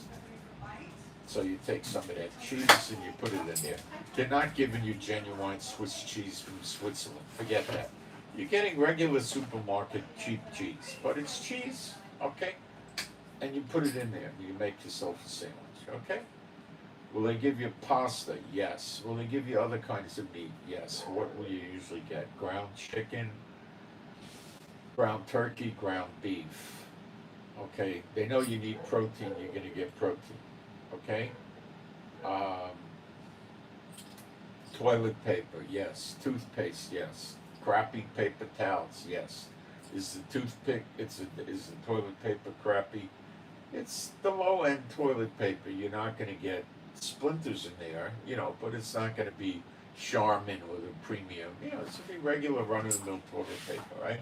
Will they give you soap? Yes. Will they give you shampoo? Yes. Will they give you conditioner? Believe it or not, yeah. Will they give you other things to eat? Yes. Fruit and vegetables. You can get frozen, you can get them in cans, and they give you fresh in poly bags, the plastic bags. They give you fresh. They give you lettuce, carrots, tomatoes, apples, pears, plums, whatever's in season you get, okay? They balance your food. Well, they give you breakfast cereals. Yeah, they got all of them.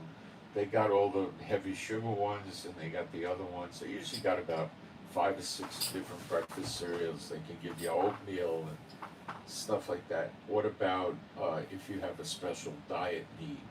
You have medical issue. Well, you tell it to them and they'll try to work around it. The workaround is not going to be giving you T-bone steaks. That's not your workaround. They're not going to work there. But if you need to eat low carbohydrate, tell them, and they'll keep you off the carbs.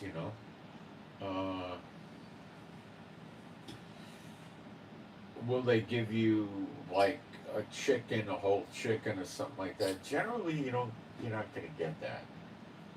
Okay, you get ground meat because that's good for old people; they can eat it, and you get the sandwich meat, which old people can eat too. They don't have chewing problems, and you'll get other things. You'll get canned goods. You get frozen food. You're probably not going to get frozen pizza. They might have that. It just depends, and they might bring you the box once a week or twice a week. Will they give you some kind of beverage to drink? Yes. Will they give you instant coffee? Yes. Will they give you some kind of soda or junky juice? Yeah. Are you going to get fresh squeezed orange juice? I doubt it. They might give you some cans of the orange juice concentrate or grape concentrate. You might be able to get some of that. What else will they give you?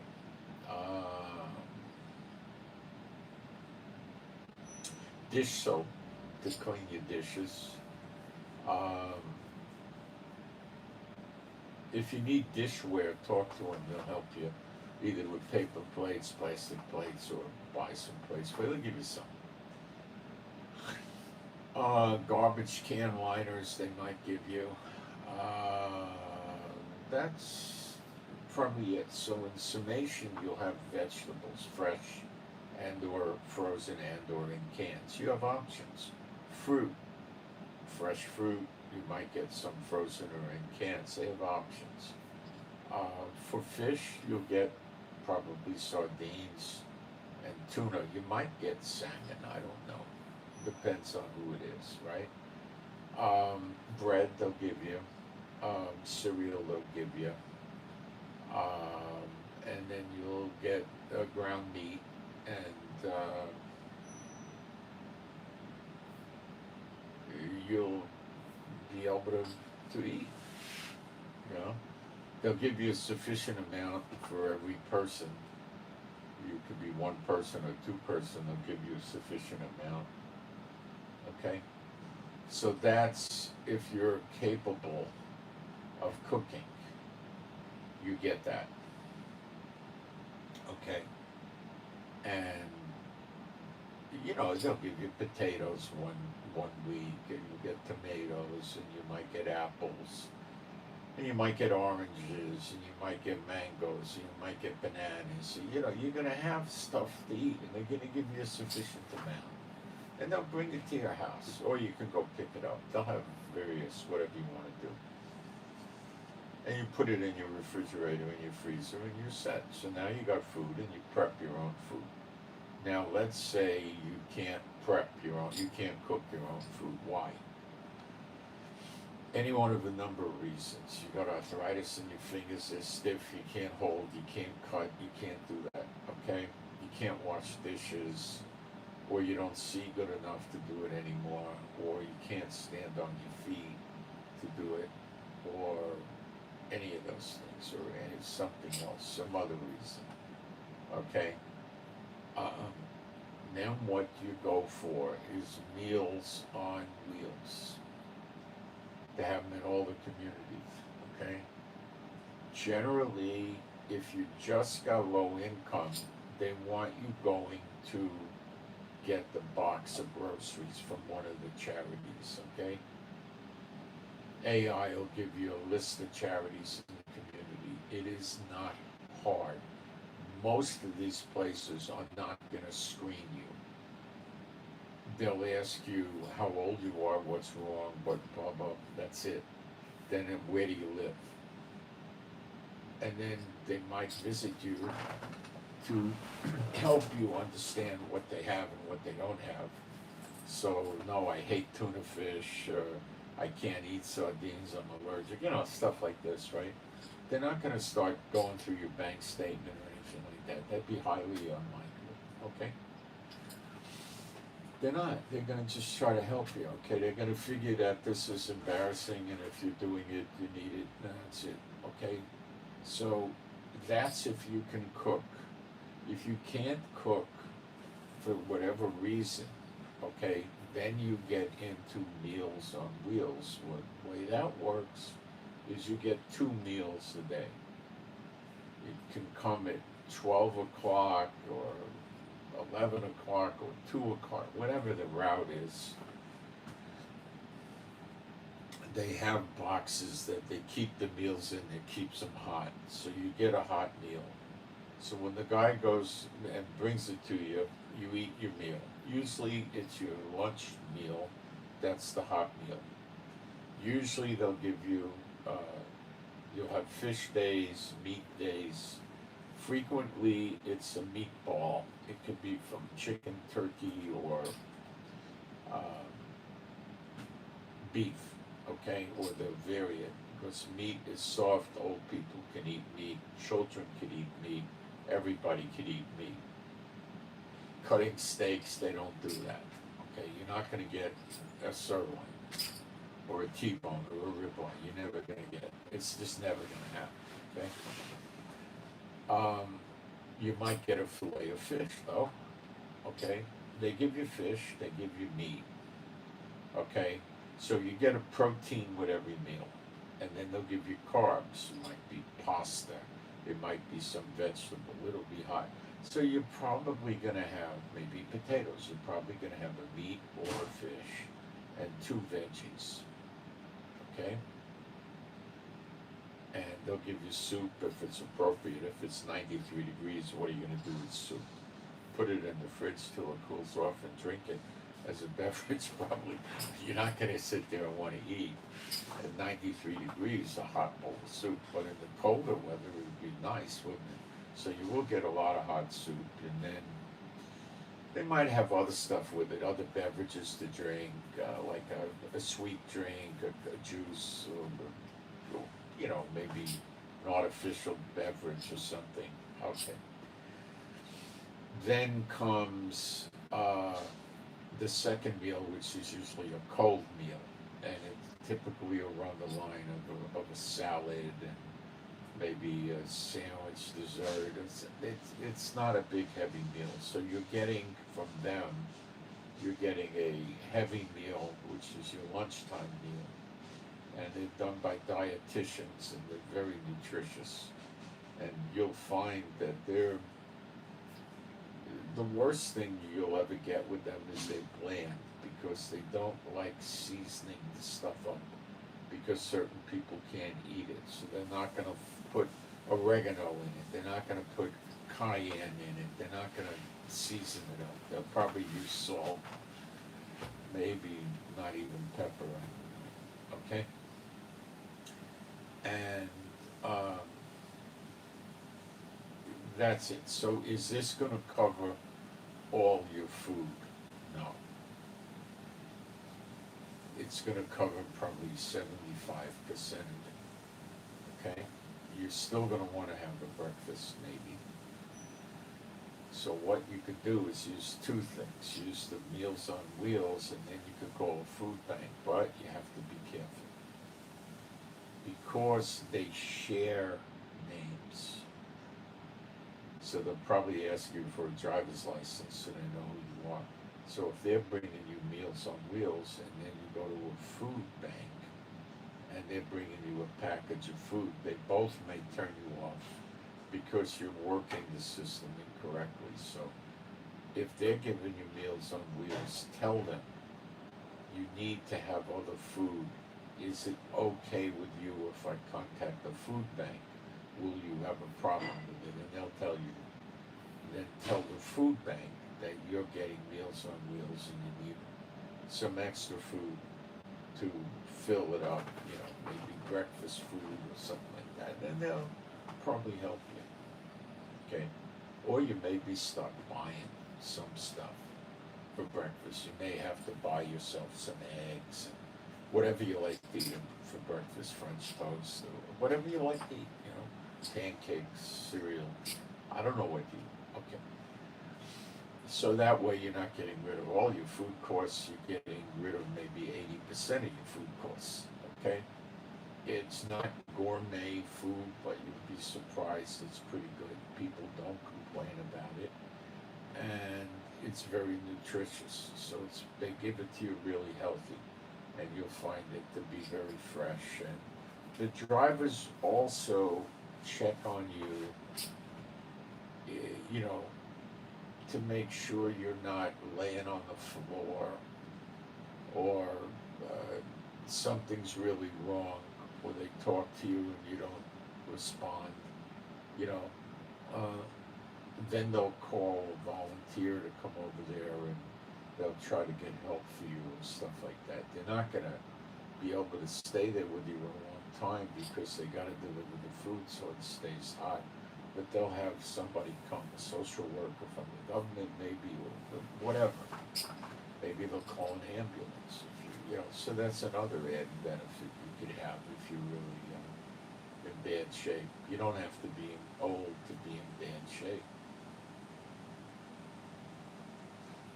So what you can get with low income without disability is a rent subsidy, a water bill subsidy, a electricity subsidy, a natural gas subsidy, and a rent subsidy. So if your rent is, let's say, $750, you might wind up with $150, $200 subsidy.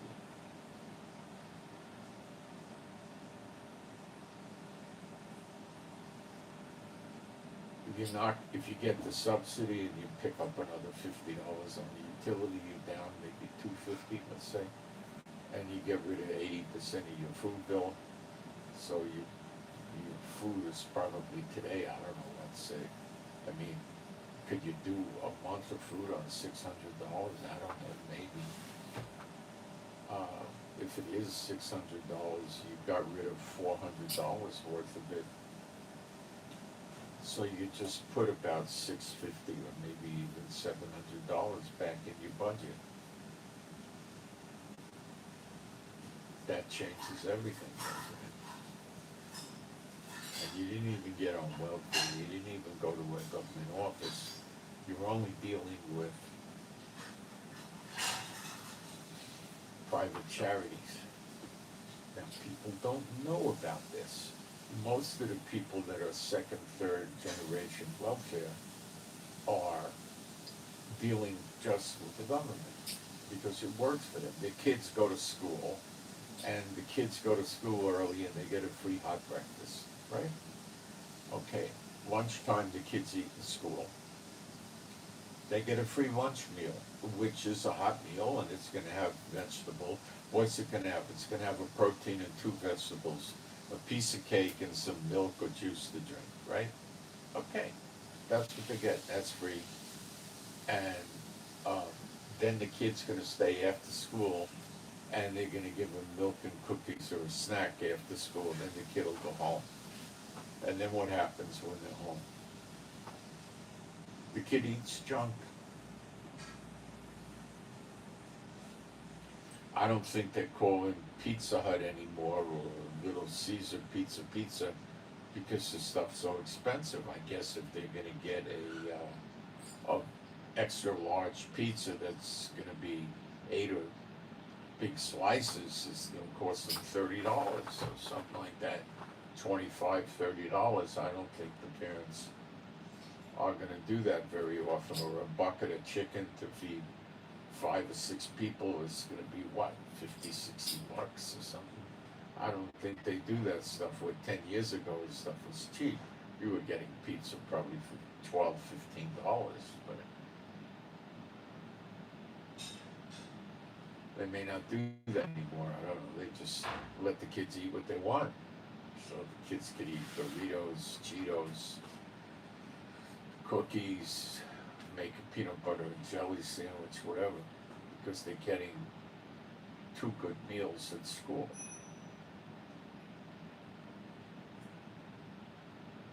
For free.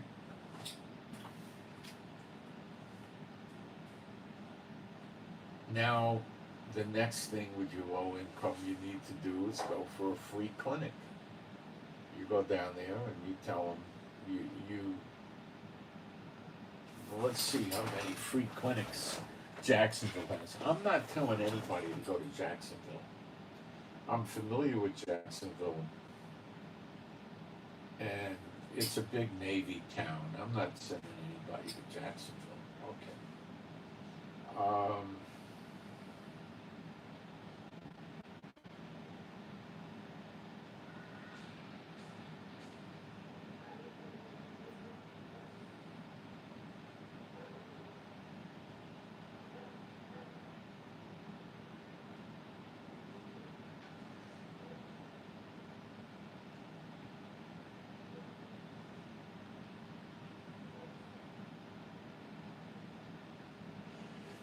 If you're in the SNAP program, if you're going in the SNAP program and you're disabled, even partially or totally, it's going to help you a lot.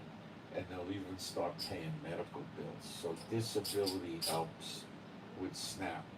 Disability will, of course, open the door for all the food banks and stuff, okay? But low income will do it too. All right?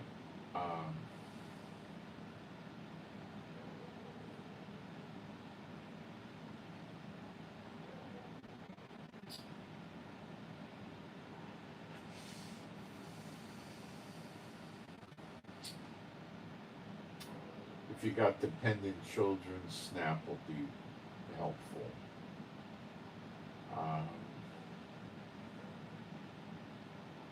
Also, Section 8, you always want to try for Section 8,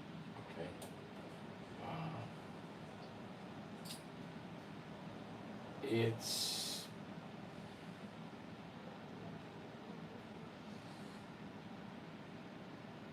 if you're elderly with low income, Chapter 8, you're a candidate. If you got any disability with low income, you're a real good candidate for Section 8 housing. That means you're going to basically pay 5% of the rent. I know in some jurisdictions they let you go out and get a place for up to $1,400 a month if you got a little family, you know, a spouse and some kids. A single person, they probably let you go $600-700 or maybe $800 even.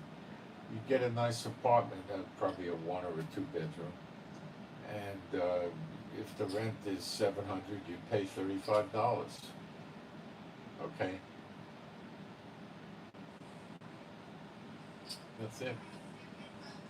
And the landlords often never care about the 5%; they ignore it because they want the person to stay there, and they get the 95%.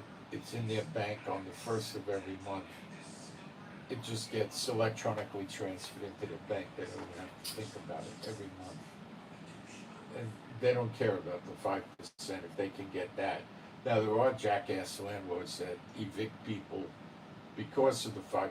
You call the social worker up, and the social worker says, well, they're not paying the 5% for how long? Well, they haven't paid it in 9 months. Have you asked for it repeatedly? What do? They say anything and they never pay for it. Well, if you want me to, what I'll do is I'll move them out of there into another house, and we can find another tenant for you that does pay the 5%. This has actually happened once many years ago when I was working with a friend in real estate. I called the social worker up and described it, and that was what the social worker said. It was very nice about it, but she said she couldn't do anything about it. And they were not going to throw the person out of the program. See, they consider these people incompetent mentally because their parents and grandparents were on welfare. The social workers are against you in the government. They're not your friend. They're against you. Okay, if you go to a hospital and you get a private social worker there, they're not against you. They're for you. A private social worker that works for the hospital, not the government. The government social workers are more against you than they are for you.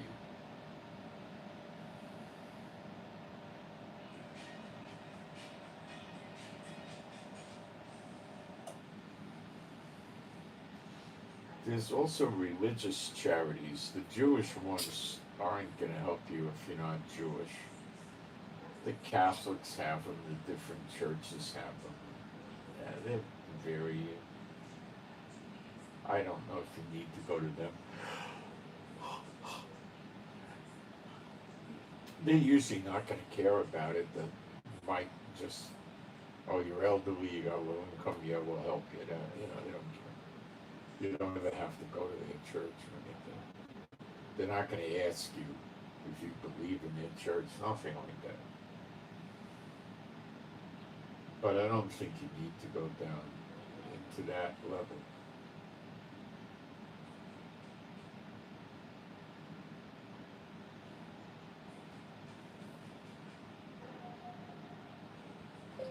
What are the different sources for free food in Jacksonville, Florida? Like groceries delivered to the house for free, Meals on Wheels, food banks, and so forth.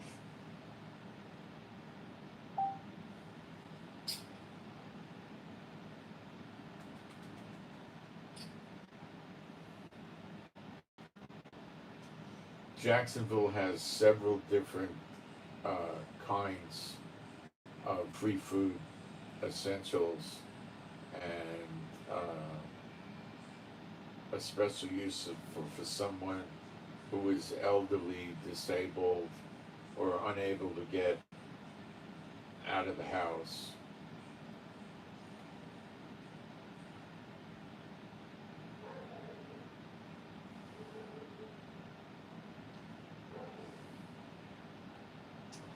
Meals on Wheels, free home delivery for an elderly, disabled Jacksonville resident would start with Aging True.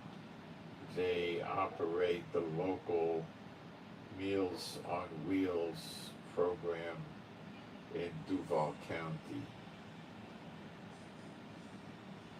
They cover hot and frozen prepared meals direct to the home of frail, homebound seniors and disabled residents for the publicly funded programs. Eligible residents generally must be 60 or older and have mobility restrictions, aging,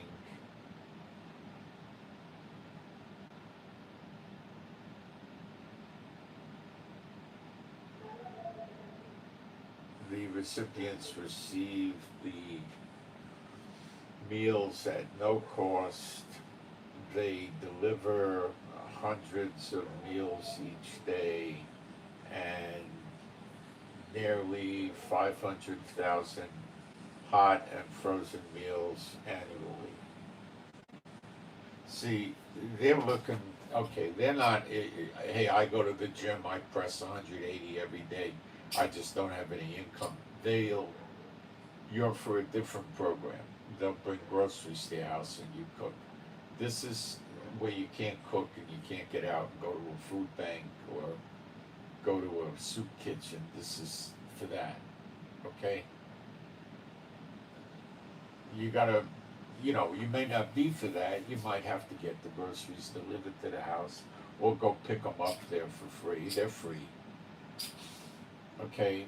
Other things you can do is go to a senior center. Some senior centers charge $1 and you have a lunch meal, like a buffet, like a big meal.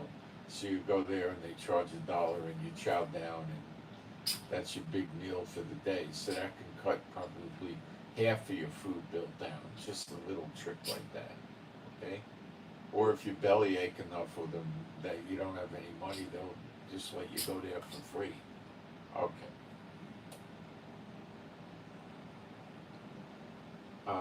Aging True Meals on Wheels information.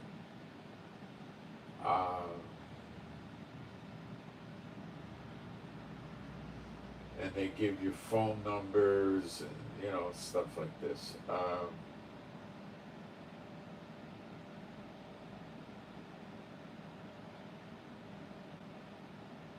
They give you a source to call where they help elderly people.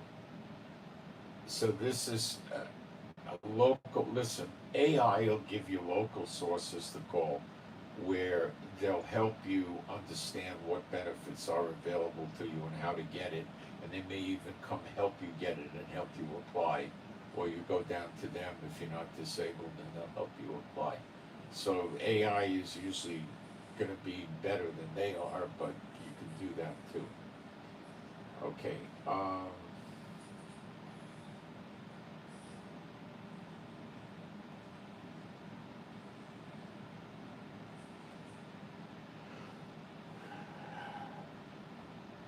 If you get declared with any kind of a disability, or you claim you have a disability to the private charities, is probably enough. You're going to get the Meals on Wheels. But remember, it's only 2 meals. You get a light dinner, which is going to be like a salad or something else. Maybe it's not just a garden salad, it might be a tuna salad. And, it's a light meal. It's not a hot meal, it's a cold meal. So you keep it in the refrigerator, it'll give you some evening food. Okay. So it's not going to cover all of your costs of food.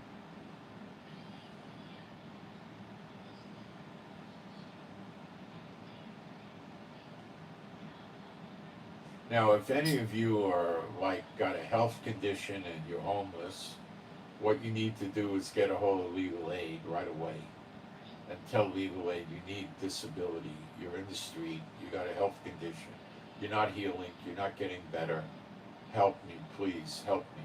Don't go to the stinking social workers, go to the lawyer, okay? The social workers, the government social workers are not your friend. Unless you're an illegal alien that snuck into the country and you hate America and you want to destroy the country, then they'll be your friend. I'm being facetious. Or if you're second or third or fourth generation welfare, they'll be your friend. But other than that, if you come from an educated background, middle class background, obviously, and now you're down and out, they don't want you. You're not what they're looking for. Okay? If you're working as a dope dealer selling crack on the corner, making yourself $500 a day, and you want to get on welfare, they'll help you. Okay? Just don't tell them you're making $500 a day, but they know it because you got, diamonds and expensive jewelry. Well, where'd you get that jewelry? Oh, it was a present. My mother got it for me. All right.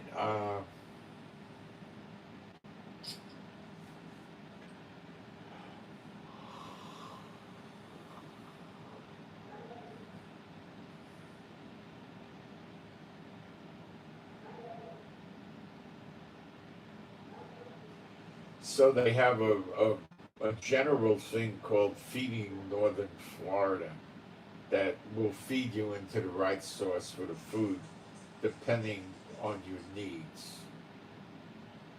And then there's another one called Yukon, which was Groceries and Meals on Wheels. So it's called Yukon Urban Serve Incorporated, operates a Jacksonville food pantry and also participates in delivering aging true meals on wheels.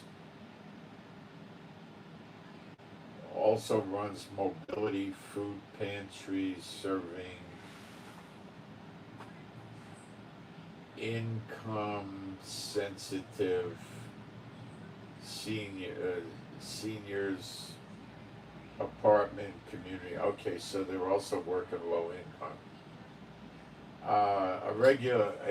So they're giving you a combo. They know that the Meals on Wheels doesn't cover it, so they're also giving you regular food in a basket that you cook and prepare, or they're probably not going to give you anything you cook. I mean, how much cooking is involved to open sardines or tuna, or make peanut butter and jelly, you know, that kind of thing, okay? Or pour a bowl of cereal, or, you know, things like that. Or eat a piece of fruit.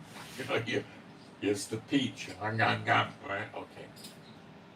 Um, No, wait, its regular pantry provider substantial groceries including staples, vegetables, bread, frozen meats, and fresh produce. Some services are zip code restricted, so the person address matters. That means that they're discriminating against you because you don't live in an area with illegal immigrants, let's say, or you don't live in an area that has a certain minority group there. That's bad. Okay.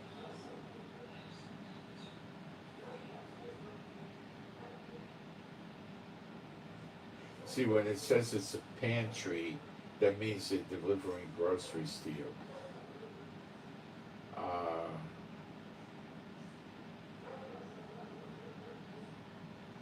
There's the Lutherans run a thing like this. A lot of the church denominations run that stuff.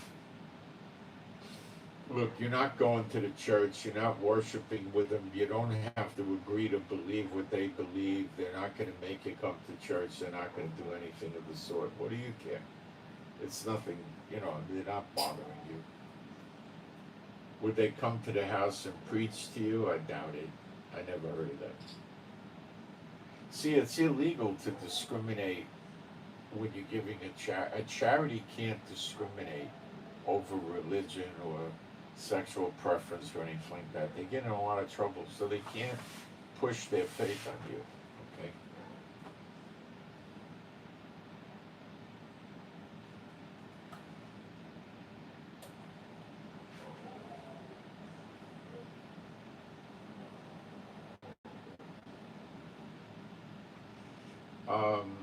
They're saying the pantry people come twice a week. One of the days is Friday. See, they're usually not working Saturday and Sunday in America, so they'll give you delivery on Friday. Meals and Wheels, what they'll do on Friday is they'll give you 3 hot meals and they'll give you 3 cold meals, okay? And you got to put them in the refrigerator or the freezer and heat them up or let them thaw out as needed. Okay, so they bring you the weekend's food plus Friday's food on Friday to get you through the weekend.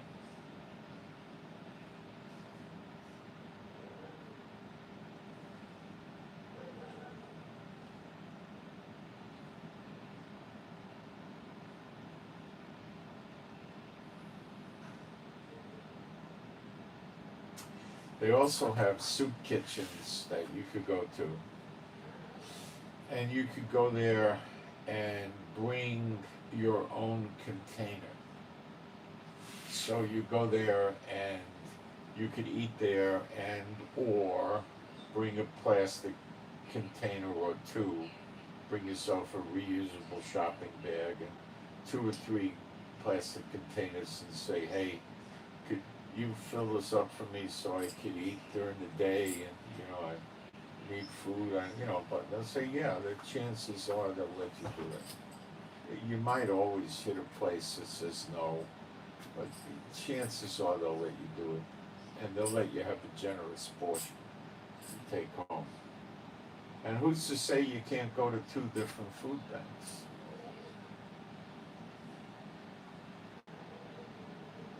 When you go in, they're not going to say, did you go to another food bank today, or are you going to another food bank? They're not going to ask you anything like that.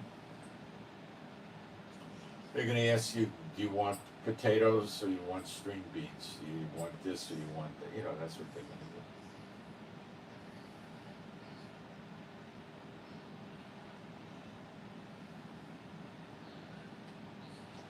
So I think I gave you guys a good amount of information. AI is your friend. AI is going to tell you all the ways to get benefits, and I mean all the ways. You're going to be better at this than the people whose grandparents and great grandparents have been on welfare. Okay, you're going to know more than they do, and you'll be better at it immediately. Okay? They basically go to the social worker, and the social worker steers them and helps them get in other programs, and that's where it stops. They do okay for themselves, believe me.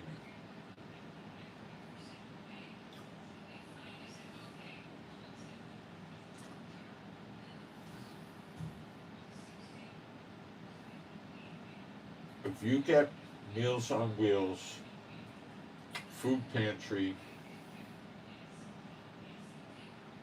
and get yourself on Section 8, you go to the free clinic, you scream low income, right? Low income and disability, whatever. Now your pharmacy prescriptions are going to come free, and you're not going to have to pay for routine doctor visits. Okay?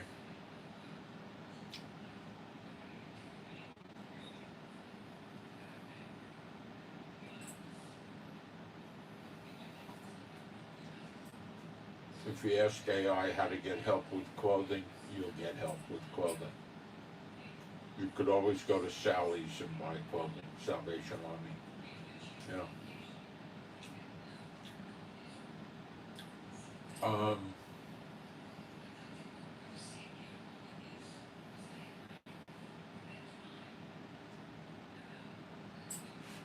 If you need furniture, hit AI, they'll tell you how to get charitable furniture. It'll be used, most likely.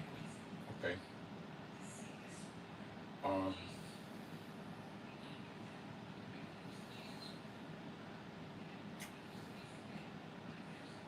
you might be able to charitably, if you're underage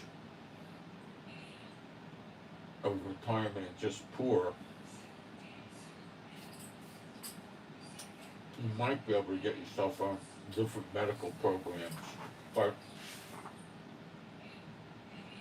they'll have a free dental clinic. They'll have a free medical clinic. And you'll be surprised the wait is going to be more or less like going to your family doctor. It's not going to be worse. And these are good doctors usually. They're the small amount of doctors that actually care about helping people. A lot of times they're very high IQ doctors that are very good. And the clinic pays them a reasonable living.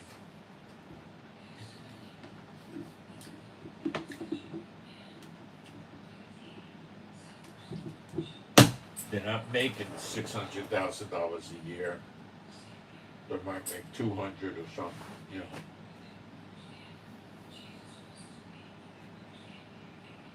And sometimes there could be a private practice doctor that gives a certain amount of hours every week for free.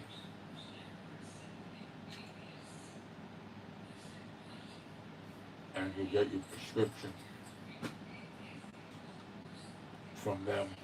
You won't have to pay for that.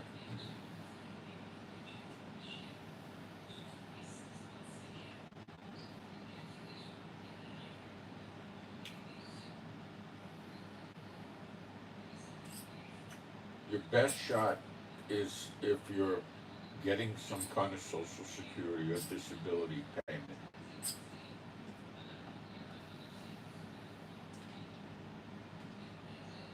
If you're young, it'll be harder.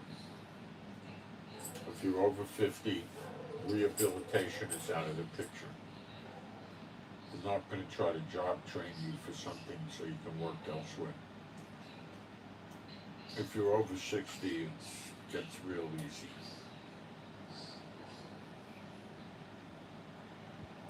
If you're over 70, it gets way easier.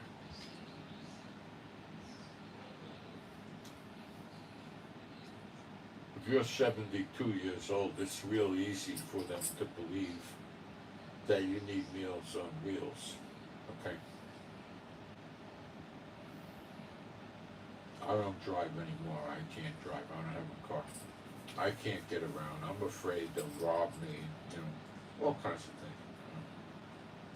They're not looking to fight with you too much.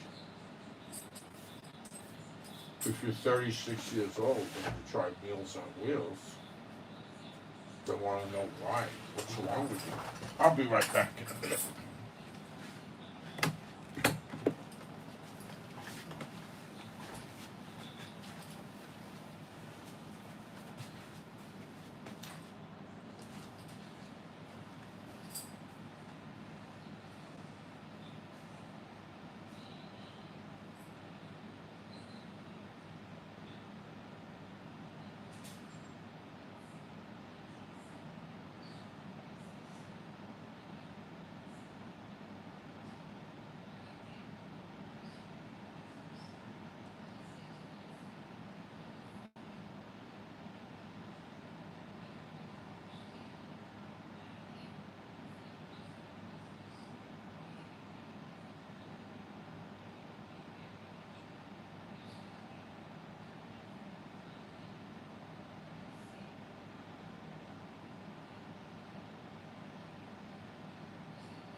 There's another program I kind of forgot about, and that's free transportation.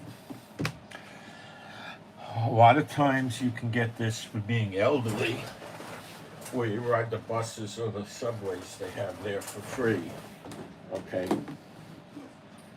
I don't mean the Greyhound bus, the regular city bus, you know. You can go for free, they give you a pass. If they use a subway like Chicago or New York, you can go for free. A lot of times, you know, the buses are $1 or $2 each way, so it can add up if you get it for free. Also, this is usually for you got to be old, like on Social Security, and or disabled. Old and or disabled, is they have ride services where people will come and transport you. They'll actually come with a car and they'll take you to what are the places they'll take you to. Generally, if you have to buy something, maybe you need light bulbs.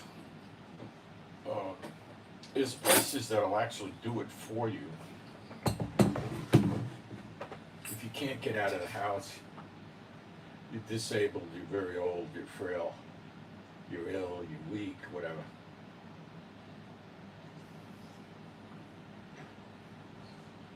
They might buy some things for you, and they may come to your house and pick up the money first and go buy it and bring it back. Also, AI will help you with this. There's also organizations, if something's wrong with your sink or your toilet, volunteers will come over there and fix it for you. Okay? Some people might, they'll volunteer, they'll take you on trips for free.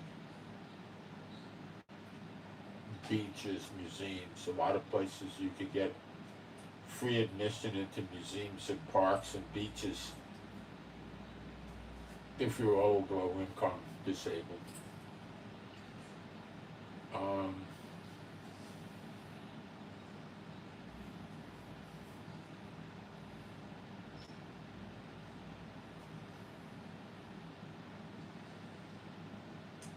if you're out of work, the rent subsidy, utility subsidy, stuff like that is going to be temporary. And they're going to keep screening you. But if you're on disability insurance or Social Security, retirement pension,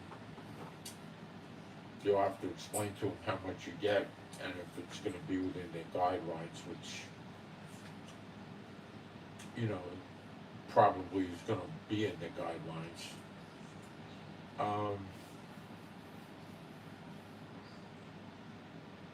You'll get help all the time.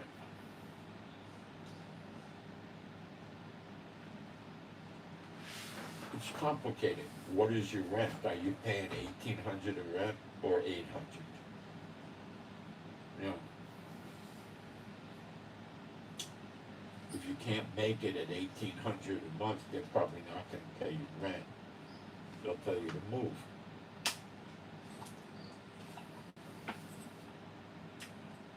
If you're at $800, yeah, they'll give you a rent subsidy, probably, which is not a lot of money. Now, if the rents in your area are all high, and everybody's paying $1,500,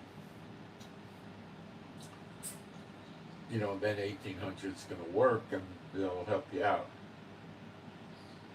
You know, if you're in San Diego or Los Angeles or something like that, you know, you're going to have high rent, and they're going to, the numbers are going to be different there than there will be in Biloxi, Mississippi.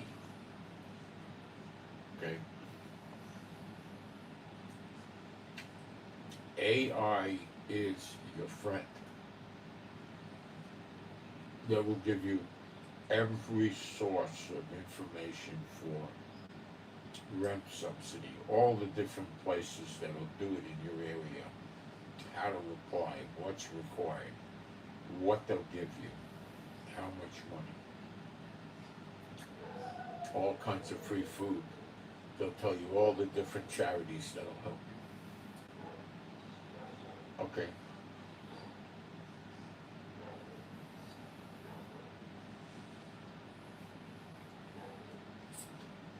Electricity subsidies, natural gas subsidies for your hot water heater.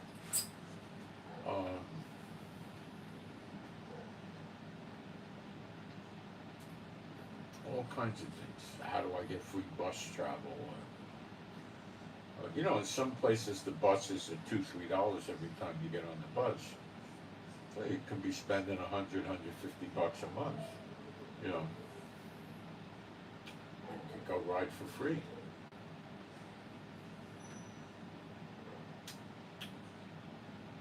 The big thing is the food, and that's very easy to do. Get your food bill way ahead down with either the pantry or the Meals on Wheels or a combination thereof. In America, you gotta be spending at least $600 a month on food today, and that could go down to maybe $100 or $150. The rest of it will be covered, or you might be able to get it down totally.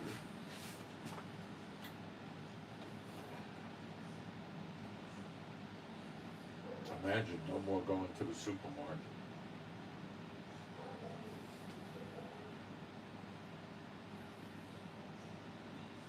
They don't want to let you in the free clinics.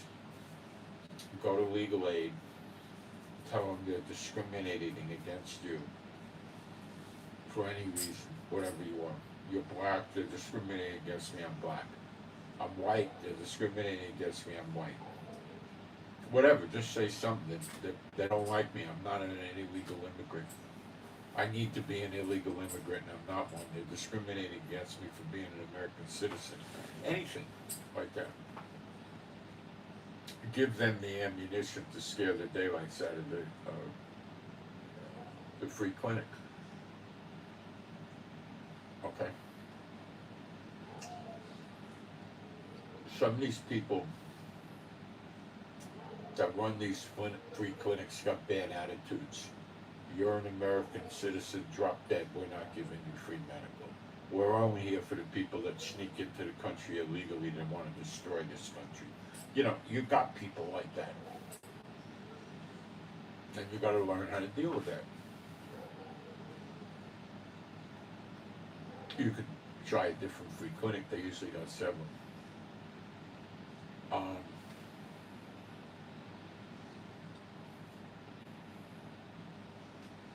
The free clinic doctors are usually very nice. You might even find them nicer than the regular doctors, okay?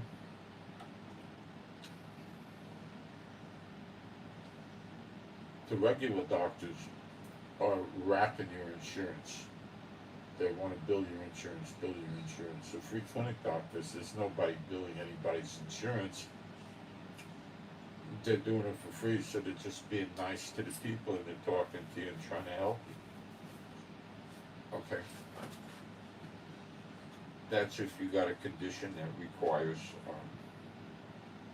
insurance. Now, let's say you go to the chiropractor. He's banging you $75 or $100 a visit.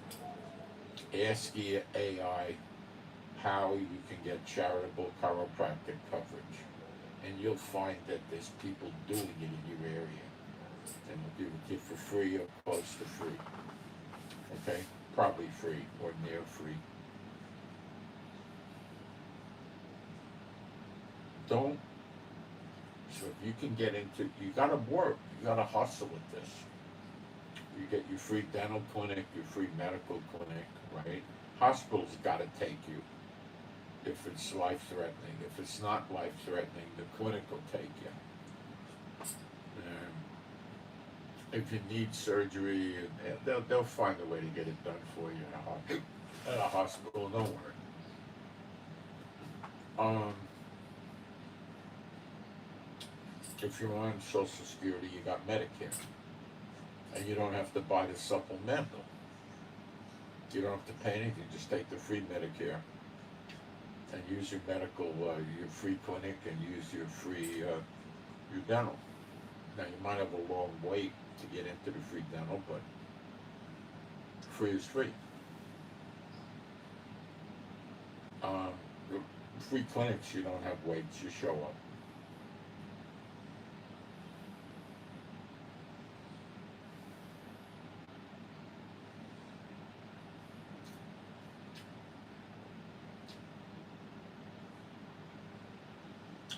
You get rid of those expensive prescriptions you got. Now, when you're trying to apply and you're telling them you're poor,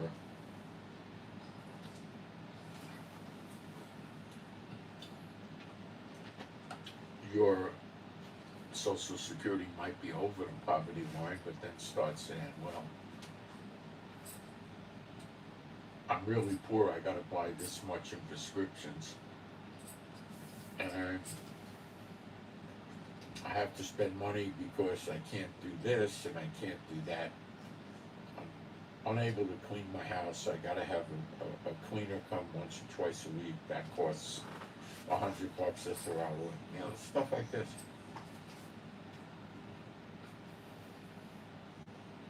To get help with house cleaning, you're gonna have to be disabled. Disabled can be you're just old and frail. But they'll give you home health care workers, generally, that will, if you're on Social Security or Medicare or something, you'll get people to come to the house and do the cleaning and the laundry for you.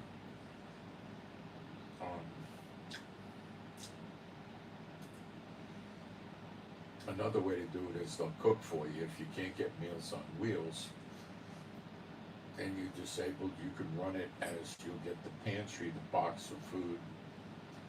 Then you could have some person from the government cleans your house, actually prep your food. Maybe they come 3 days a week for 2 or 3 hours, and they come on Monday, they make your food for Monday and Tuesday. They come on Wednesday, they make it for Wednesday and Thursday. They come on Friday, and they make it for Friday, Saturday, and Sunday, or something like that, you know.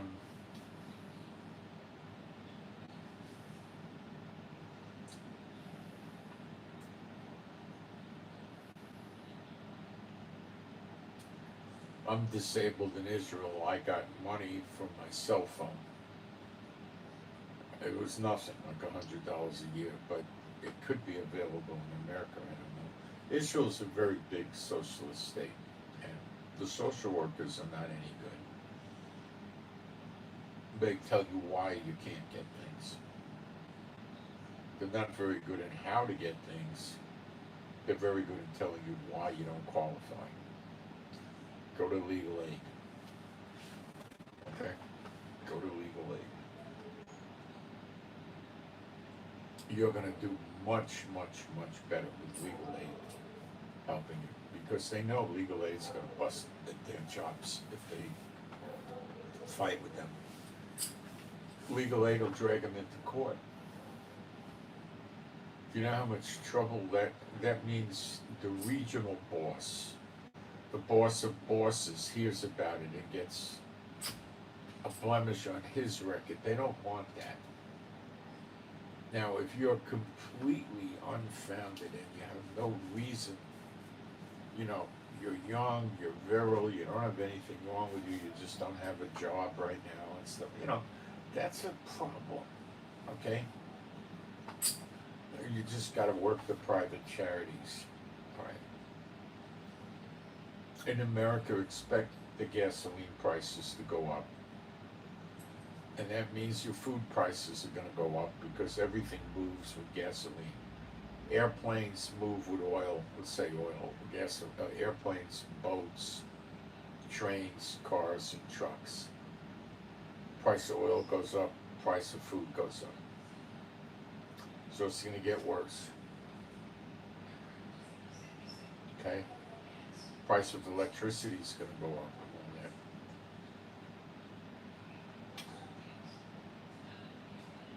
Many years ago, I was married, not to my current wife, to an S-Bot. It was a horrible thing. I was a new believer. And the S-Bot had 2 kids that were S-Bots also. It was horrible. And I don't know, I didn't know much about spiritual warfare. I don't know if this jackass was cursing me or whatnot, but I used to have no trouble with money, and then I was having serious money problems. You know.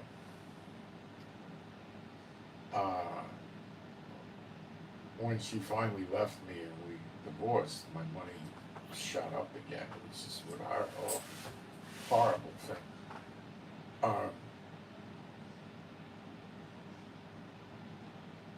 But I learned a lot about how they operate. But moving along, so there was her and the 2 kids, and money was getting rough. So I went and I called up and I wanted to see a social worker, so I went to the social worker. And she was a short, fat woman.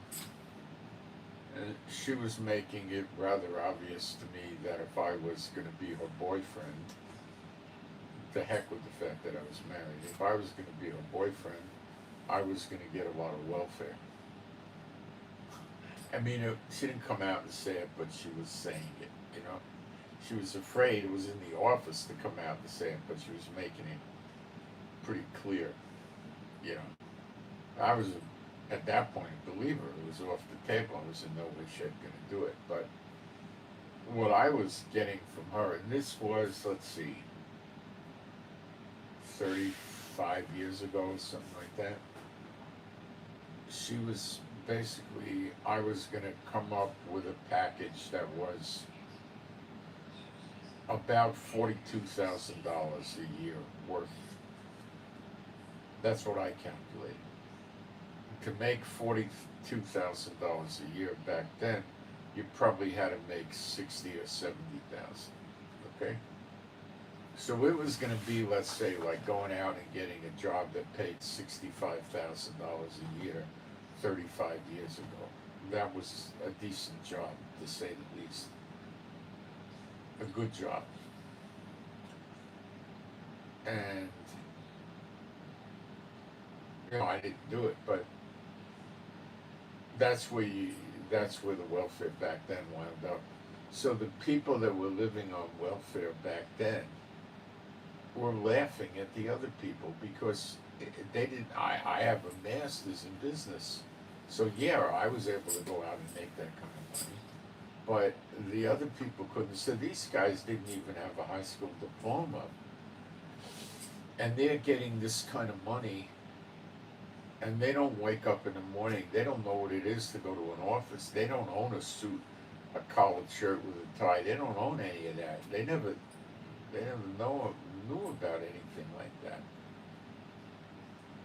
They go to the free clinic and they sit there and they know a lot of people there. They talk, they kibitz, they wait. They don't care. They're not in a hurry. What do they got to worry about?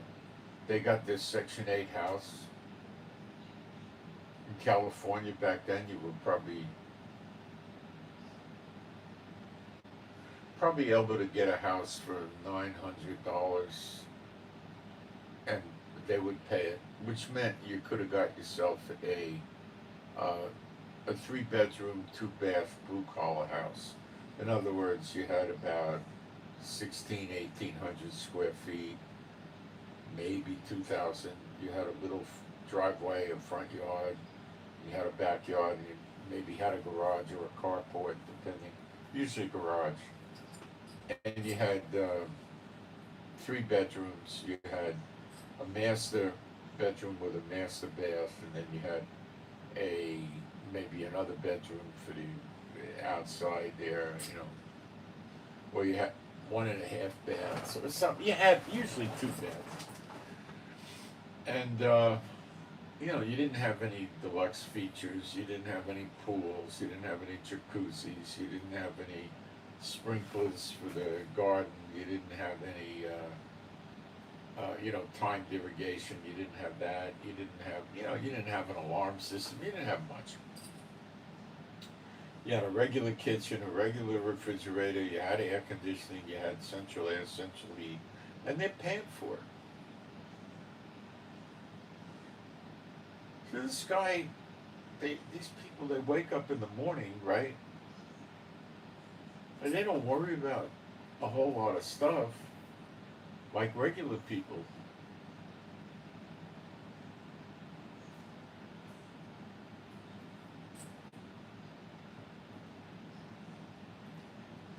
Could they have a car? Yeah. They had to keep their bank account under $2,000. They weren't allowed to have more than $2,000 in the bank. A lot of them had cars, but they would buy a used car. And you could buy a used car for $5,000 and write it up as 1,800 or something. They would do things like that, I'm sure, and pay cash, and then they would have a car, and a lot of them sold dope. A lot of them were prostitutes, both dope and prostitutes. Some of them were involved in criminal behavior, motorcycle gangs and stuff like that. And a lot of them just stayed home. They didn't care about an education. They didn't care about getting a job. They didn't care about anything. The more kids they had, the more money they got. So that was kind of a way of life to have several kids around the house. And they managed, they have free health care, free dental care, free rent. They got food stamps. They got cash for having kids. They got money from welfare. They, they were running around living a life that was comfortable for no good reason other than people taught them the welfare system. But now, how would you learn the welfare system if you weren't one of them and learned it from each other? You go to the social worker doesn't want to help you. You're not an illegal alien, you're not one of them, you're not on welfare all the time. They're not going to teach you. Do the social workers know? They know quite a bit. Not all of it, but they know a lot. But now you've got an expert that's willing to not only tell you about the services, tell you what you need to qualify and how much you'll get and what they'll do, and actually help you qualify and write letters to qualify and give you names and phone numbers of who to call.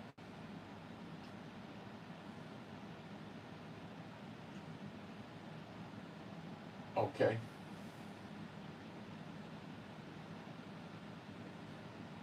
And that's it.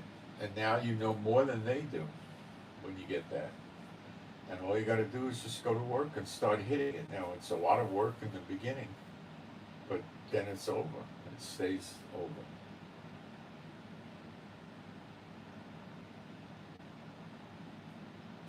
You'll have to wait at a free clinic just like you got to wait at a paid doctor's office. If you're going to pay cash, give the doctor $100 or whatever they charge, $150 for an office visit. You're going to wait just like you are with the free clinic, maybe faster at the free clinic. And then you don't have to go to the drugstore and wait again for the prescription. The free clinic has a pharmacy and they give it to you right there.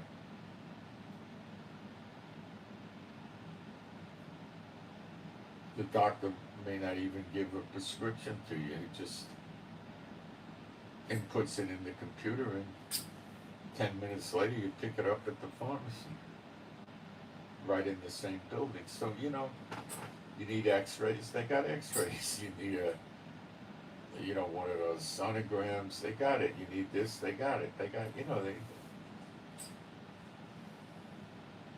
so you can break out of the rut. The advantage I was talking to people about in Puerto Rico is this. You may not be in the daughter of Babylon in terms of its destruction because it's a territory, it's a conquest. Or you might be. It might be, I don't know one way or the other what it is. The people are citizens, but they don't get to vote in the Congress. So maybe they're not considered part of the DOB. Because they can't vote in the Congress, but the people can vote in the elections, so you got me on that. But you're living in a tropical island where the weather's warm all the time. The housing prices are way the heck down. There's people in America that are renting places and they're paying $3,000, $4,000, $5,000, $6,000, $7,000 a month around the United States. A lot of people are spending $4,000 a month for a place, and they're not getting luxury, they're getting a little apartment.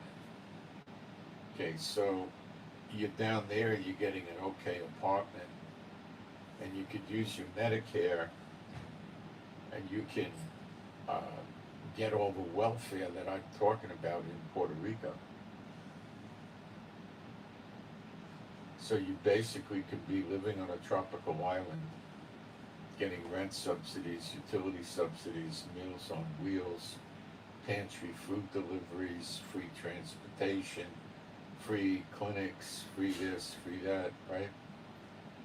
And walking to the beach every day and having a good time. I'm talking about older people that are retirement age, or have disabilities. I'm not saying that if you can work, not to work. If you can't find work and you're poor, then do it. If you really can't find work, then do it. Or if you're old, who's going to hire you? You think you're going to be 71 years old and show up and somebody's going to give you a job? Why would they do that?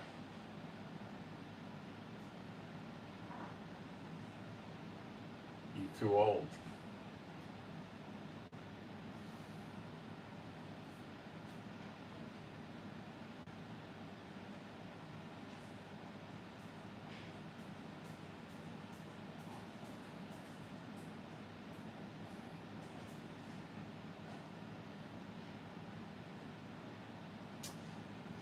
So that's where I came up with that the rents are cheaper, the stuff like that. Now I went back and looked at,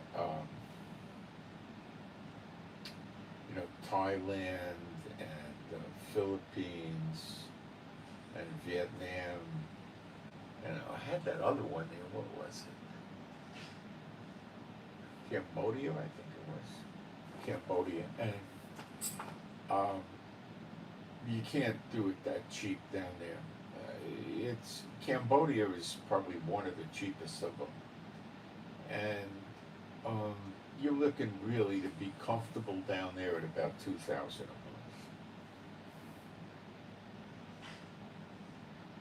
and you could do that for less in Puerto Rico, and get welfare, and speak English, and not have any immigration problems, and not have to live in a community full of old men, expats going around hiring prostitutes to live in the house with them and be their wife or whatever. What do you want to live with people like that? These are defective people. The women are defective for doing it, and the men are defective for actually thinking it's a pleasurable experience to find some woman and you might have been the 8th or the 12th guy she did this with, and have her sleep in your bed with you and have sex with her. I mean, what in the world's wrong with you? There's something really wrong. The woman doesn't know how to identify, how to deal with men, and the man doesn't know how to deal with women, and they get into this relationship that's transactional and not economic. The relationship is economic. I'll be your wife. I'll clean and cook, even though we're not married, and I'll be there in the bed for you, and I'll do whatever you want, and you pay me. And to them, they think that's great.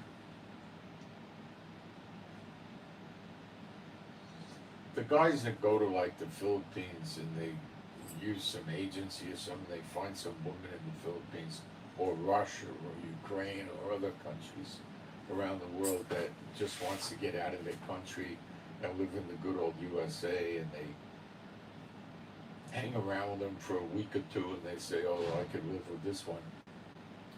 And then they do an engagement visa and bring them into America for 6 months, and they marry him, and I don't know, but they don't care what their face is. A lot of these women are bringing offerings to a statue of Buddha belly, and they're rubbing Buddha's belly, and they're reading books about the story of the young Buddha. And you really think there was a Buddha? I mean, maybe there was some kid called Buddha, but I mean, there's no Buddha. It's nonsense, It's, there's no Buddha as they depict him, a miracle worker, and there's nothing like that, And she's running around doing that, or they go to another country and she's worshiping a statue of a woman with 8 arms, and she's giving offerings to that, and they'll marry one of those, and these people are they're pretty dim-witted, They're blind spiritually. They don't know what they're doing, and that's what you're gonna get in these expat havens. And you get women that go down there and want to find a young man. They generally don't marry him. They generally start flirting with the guy. They're usually not gonna get a guy drastically younger than them. They'll usually go back about 15, 20 years. So you see this, you see some 45-year-old woman with a 25 or 30-year-old guy, or a 52-year-old woman that's working for an embassy or a big company, and she's gets a 30-year-old guy and starts dating him, and after she's convinced that he's safe and he's not going to beat her up or rob her, she gets him to move in. Yeah. She's a whoremonger too. And who the heck wants to live with them and speak a foreign language, have no hope of ever becoming a citizen, and you know, yeah, what's the point of being there? Okay, it's cheap to go to the outside food vendor and eat. It's a lot cheaper to get Meals on Wheels for free. You know, you're living in an apartment, and when you walk in, you're going to see statues of Buddha outside the entrance of the apartment. Who the heck wants that? These are Buddhist places, big time. Vietnam, Cambodia, Thailand, Philippines, big time Buddhists. And it's the Buddhists, not the Hindus, not the Muslims, not the Jews, not the atheists, not the Christians, not the Catholics. It's the Buddhists that pimp their women, children off, their daughters, pimp them off to make a living and sit home and not do anything. The father has a bunch of kids. He gets 3 or 4 girls, and he gets them when they grow up. They're pawned off to living with rich foreigners. Well, not rich foreigners, they got more money than they got. And sending a few $100 a month to the parents times 3 or 4, it adds up. And then the boys work in business and they contribute to the house. So the old man sits around and does nothing, like a welfare recipient. He does nothing.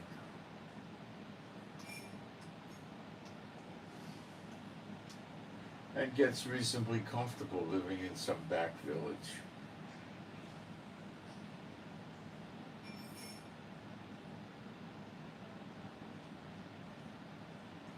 So doing this in Puerto Rico is a lot better because you're in the tropical climate, you don't have the high bills, and you can get all the welfare, you can get all the subsidies, everything. You're a citizen. As soon as you show up, you're a citizen. You can go into a store and buy a gun and get a gun permit. You're a citizen. You could go get a driver's license. You could immediately open up a bank account. You can get welfare. You can do this. You can do that. You're a citizen. You're a citizen. And you got all the benefits pretty much the same as going to these expat havens, except you don't have to surround yourself with a bunch of mentally deficient idiots that want to engage in a life of living with a prostitute or being a prostitute. What do you want to live with people like that for? You know? So in the charity world, you find that there's all kinds of charities going on, and some religious, a lot not religious, and they'll do things like might pay for your Ubers, for a doctor appointment, for a government appointment, for something important. They might transport you themselves. They might help you repair things in the house.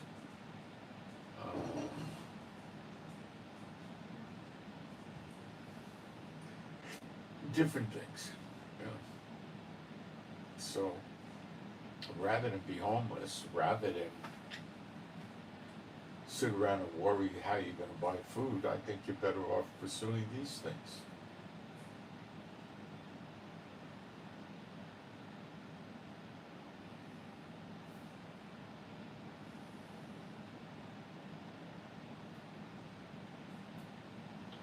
I've seen too much homelessness. I don't want to see more.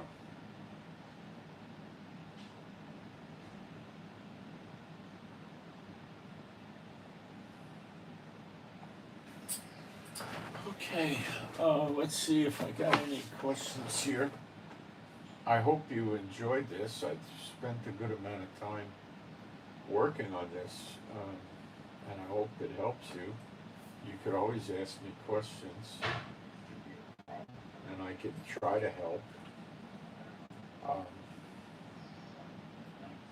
ChatGPT is a very good AI program to use with this. The free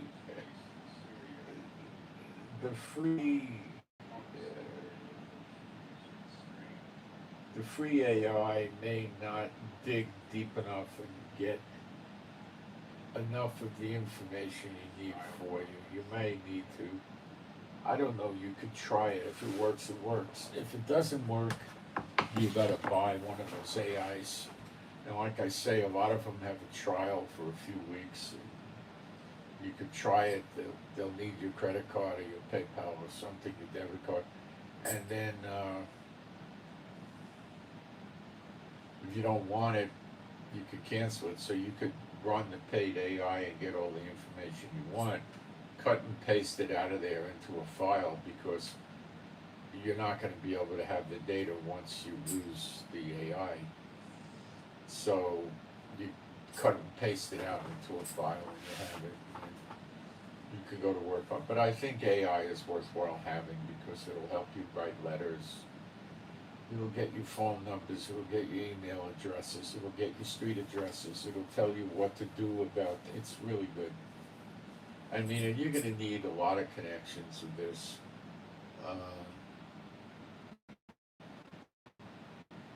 You just got to remember that you might hit obstacles, okay?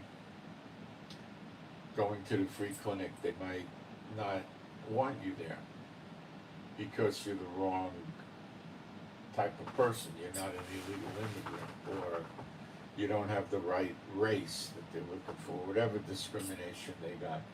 And then you may want to use the legal aid to snap them back into shape. You know, stuff like that. Can you complain about a charity that doesn't give you benefits? Yes, if they're denying you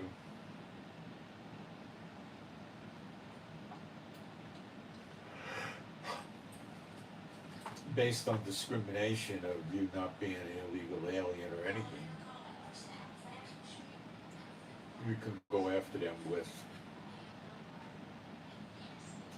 legal aid. Legal aid is free.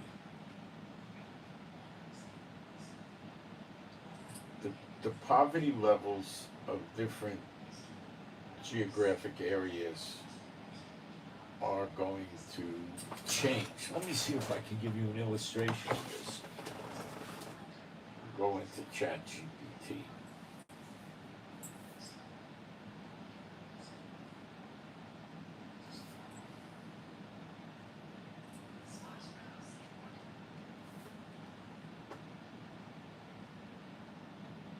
I would like to know what the poverty level is to establish poverty is for Jacksonville, Florida, Los Angeles, California, Biloxi, Mississippi, and San Francisco, California. You can keep it brief and just give me your poverty levels.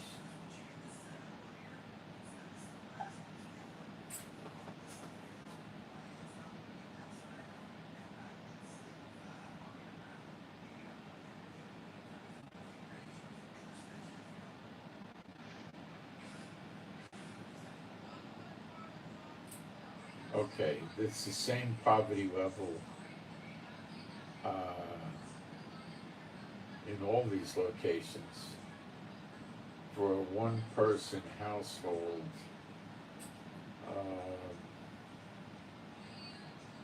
it's the same. It's 15,900. So it's about 16,000.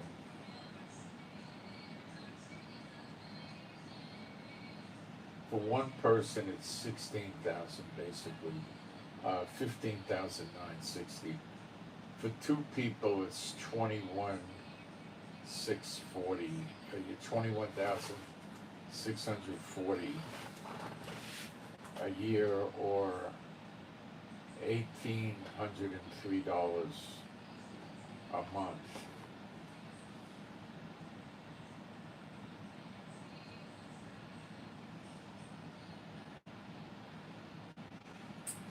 Okay, a lot of these programs they know it's too low. So for them to qualify you, they use a level of 125 to 200% of the poverty level. So let's assume you guys are single, you have 15,960. Let's break it down by the month, okay?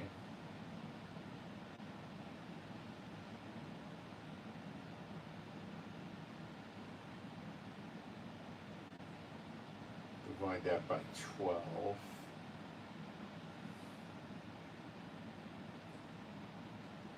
So that's 1330 a month. So if somebody was gonna go strict on the poverty level and your social security was 1329 a month, a dollar under it, you would be open for all these programs, but a lot of them will even double that to 2660 a month. Or some of them might be 2,000 a month. So you've got to come out from your shell and you've got to go knock on these doors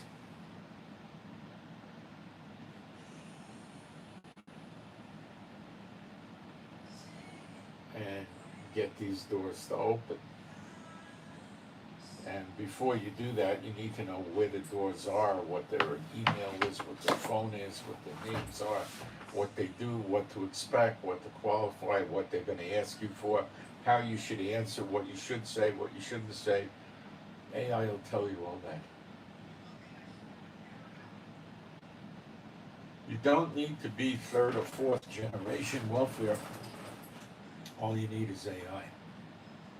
AI reads all the forums, the reviews, they read the laws, they read, they know what's going on. It works.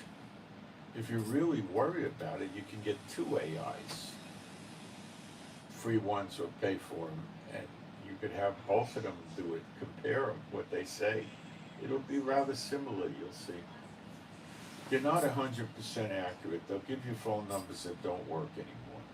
They'll give you email addresses that don't work. Okay? They'll maybe tell you a program gives you so much money a month and it's actually been revised and they give you a little more or a little less. It makes some error, but not much. At least 80% accurate, probably more like 85, 90%. It gets the job done. Let's put it that way. It gets you where you need to go. And that's what's different, and that's why I'm bringing this out, and that's why most of you probably don't know how to do it and aren't aware of it, never thought of it. You just sit there and,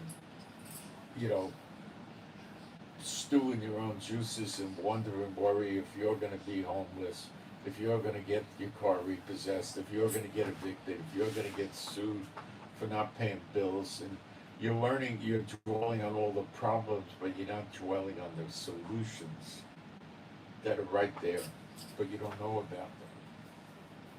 They don't have TV shows where, the news is going to run a special and they say, today we're going to teach you guys how to get on welfare.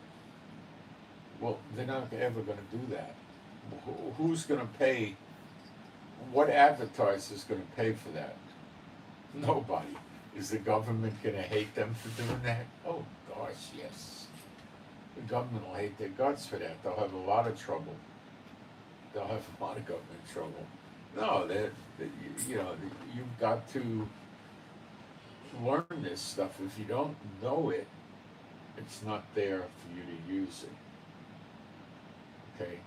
Now, I had to recently learn this stuff in Israel, and the stuff in Israel is very different. Like, we all have good hospitalization, private doctors and everything like that. Basically, for retired people, it's practically free. Now it's really, because I've got disability, official disability, 100%, it's way, way, way less. They knocked it down. And it knocked down 90% of the property taxes I have to pay. Even though you rent the house in Israel, you gotta pay property taxes. It went down by 90%. 90% reduction. Okay? They give me $100 a year for my cell phone. I get home health care. I don't have much now because they were being very nasty. So I got a lawyer from a charitable organization. Now, you are not getting anywhere with your legal aid in your city. Look for charitable organizations that will help you with legal. They have people in the organizations that are highfalutin lawyers, you know, $800-900 an hour lawyers working, supporting these charities, and then they'll call up and say, "Can you help this guy?" And the guy will say, "Yeah, most likely." And you go down to his office, and you know you're going to walk in a waiting room. It's going to have a $55,000 rug on the floor with a $20,000 sofa to sit on. You know, that kind of thing. The guy will ask you if you want a cappuccino or an espresso or a latte when you come in, right? You know. And you know you're gonna have a view out looking over the city. He's gonna be wearing a $2,000 suit and have a gold watch on, and you know, and the guy's gonna help you. He's not gonna lie for you, but he's gonna do his job well for you, and not charge you. So that's another way that charities get free lawyers for you.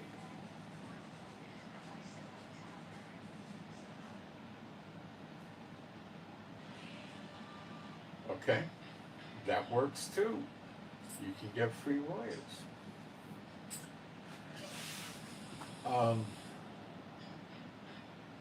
What happens in Israel is not relevant to what happens in other countries. Like here, you can get Meals on Wheels only in certain locations.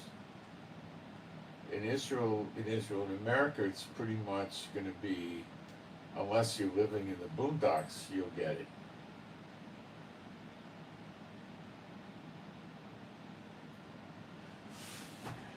I think you basically got to be in a city or right outside a city, or they're not going to bother. Or they're not going to drive an hour each way to bring you your meal. They just won't do it. But they might go once a week and bring you the pantries, the grocery stuff. They might do that, or tell you to come pick it up or something. Right?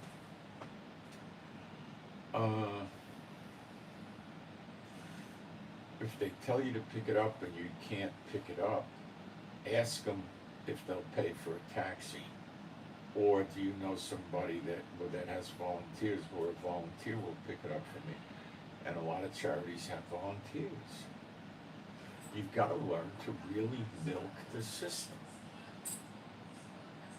and you're probably not going to be facing eviction if you got some sort of pension or Social Security or retirement or military pension or something like that. You're probably not going to worry about getting thrown out, and you apply for your Section 8. You could also go to HUD, HUD, Housing and Urban Development. They got programs. AI will tell you what they have. You can contact them. I mean, you just got to keep working it, okay? Until you got your rent subsidy, utility subsidy, you've got your some kind of food stamps moving, you got applications in for Section 8, and you got the food stuff going on, and other things that you might want to go for, the free clinics, the free dental. You know what? You're going to be on your Social Security, and you're going to be running around like you're making $60,000-70,000 a year. That's right, you will. That's right. Uh-huh. That's right. That's what it will be like. 60, 70, 80,000 a year before taxes, you know. Your gross. That's what it'll be like.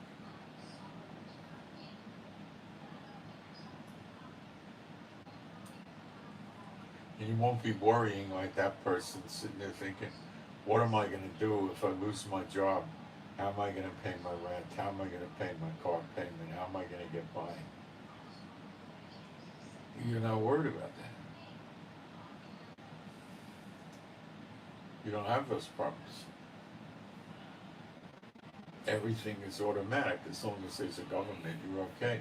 When there's no government, everybody's out of luck, including you. And that could bring us back to Puerto Rico, but I can't give you a guarantee on Puerto Rico. But see, Puerto Rico's your place. They came to America in the 50s and 60s and 70s, and as citizens milked the welfare system. So now you, as an American, go down to Puerto Rico and milk the welfare system there. What do you care for? It's there for you. Okay, you're a citizen. You're in a foreign country, but it's not a foreign country. You're in a tropical island, but it's in America, basically, sort of, kind of. It's like a territory. And you've got all your rights down there. Your Medicare goes down there and everything. I mean, you don't have any restrictions. Nobody's ever telling you, well, you know, you didn't renew your visa, you got to leave. There's no visas for you.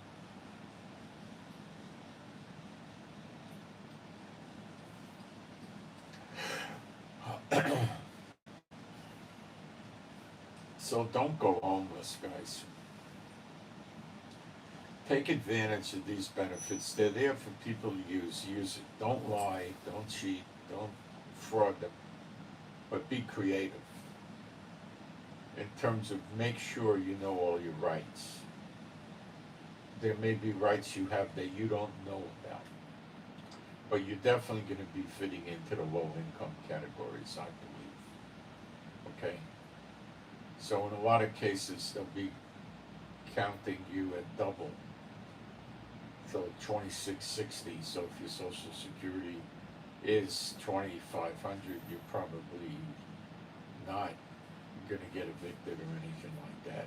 You may fall behind on your rent temporarily or something, but you're probably going to be making it. Okay.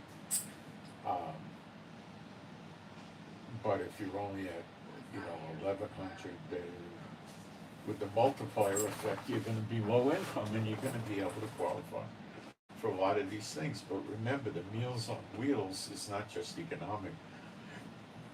It's you have an inability to get out of the house and an inability to cook. Okay? If you have that, then Meals on Wheels will work. If you don't have that, and it's just economic, then you can get that pantry where they bring you groceries, and you can go to food banks and get product from them, and you can go to what do they call them, soup kitchens where they serve meals, and you can bring your own containers, and they'll probably let you fill it up and take it home with you, so you could even have enough for 2 or 3 days in one fill. The same food, but you might have enough for 2 or 3 days. And then there's senior centers that, with a low income, they'll let you go there for free, and you can have, usually they have a meal there, which is a lunch. Get a nice hot lunch. Some places they just charge you $1. It's just they're recovering some of their expenses. Okay, and those are meals that are well done, prepared by dietitians. Okay, you can get in on that too.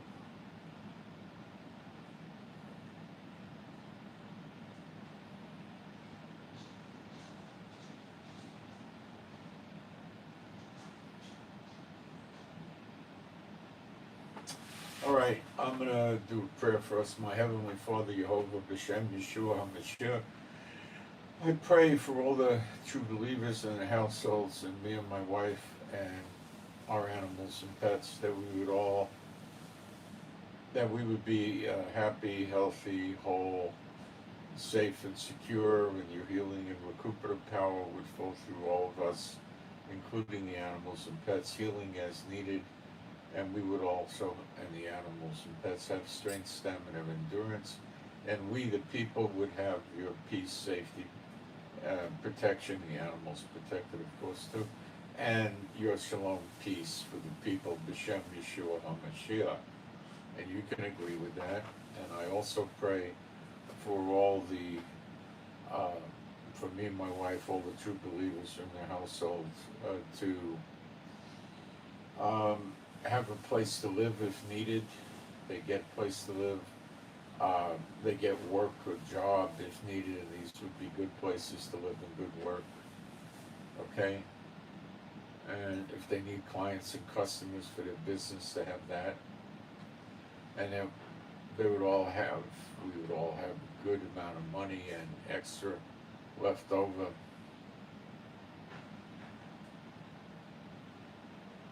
And I pray for the peace of Jerusalem, and I pray we would know the scriptures better, and that I would be able to do better live streams. And I submit this to you, my Heavenly Father, B'Shem Yeshua HaMashiach. And you can agree with this. Now it'll be a little different for spiritual warfare. My Heavenly Father, Jehovah, B'Shem Yeshua HaMashiach, I pray. No, I don't pray. I loose from me and my wife, any of the true believers or households and families. I loose any unclean spirit out of any of these people immediately, and it has to go and never return again. B'Shem Yeshua HaMashiach.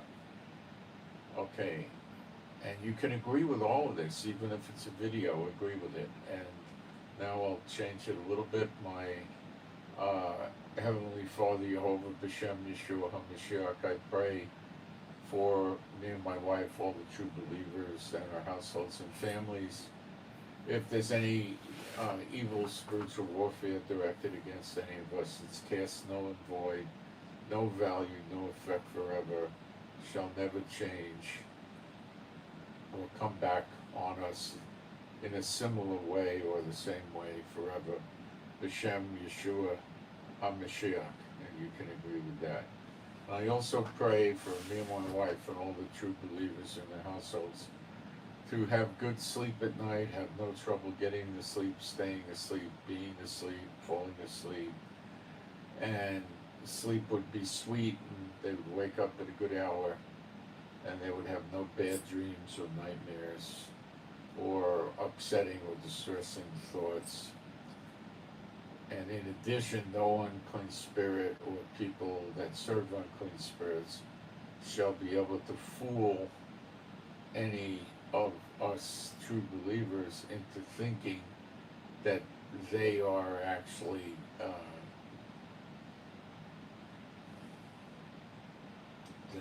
fool the people into thinking that these unclean spirits of people serving them are giving them, are impersonating being God or the Messiah or an angel or the Holy Spirit, or disguising themselves as if they're an actual minister of the gospel, which you're not.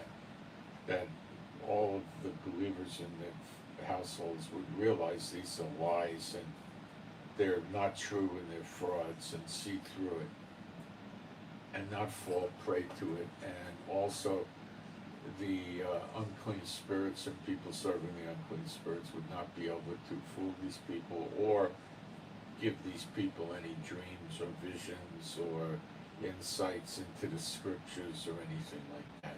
It wouldn't work. People wouldn't be fooled. And I submit this to you, my Heavenly Father, B'Shem Yeshua HaMashiach, and you can agree with that. That's a little different. And please pray for Mommy Dog. We switched to medicine, so please pray for her for healing, and she does well. And I appreciate the prayers, and I hope you got something out of it. I think this is the best way to combat the homelessness that I'm aware of.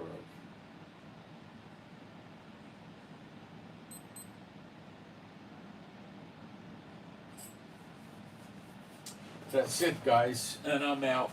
Thank you.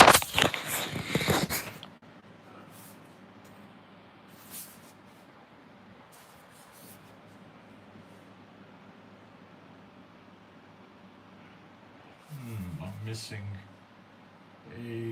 oh, there it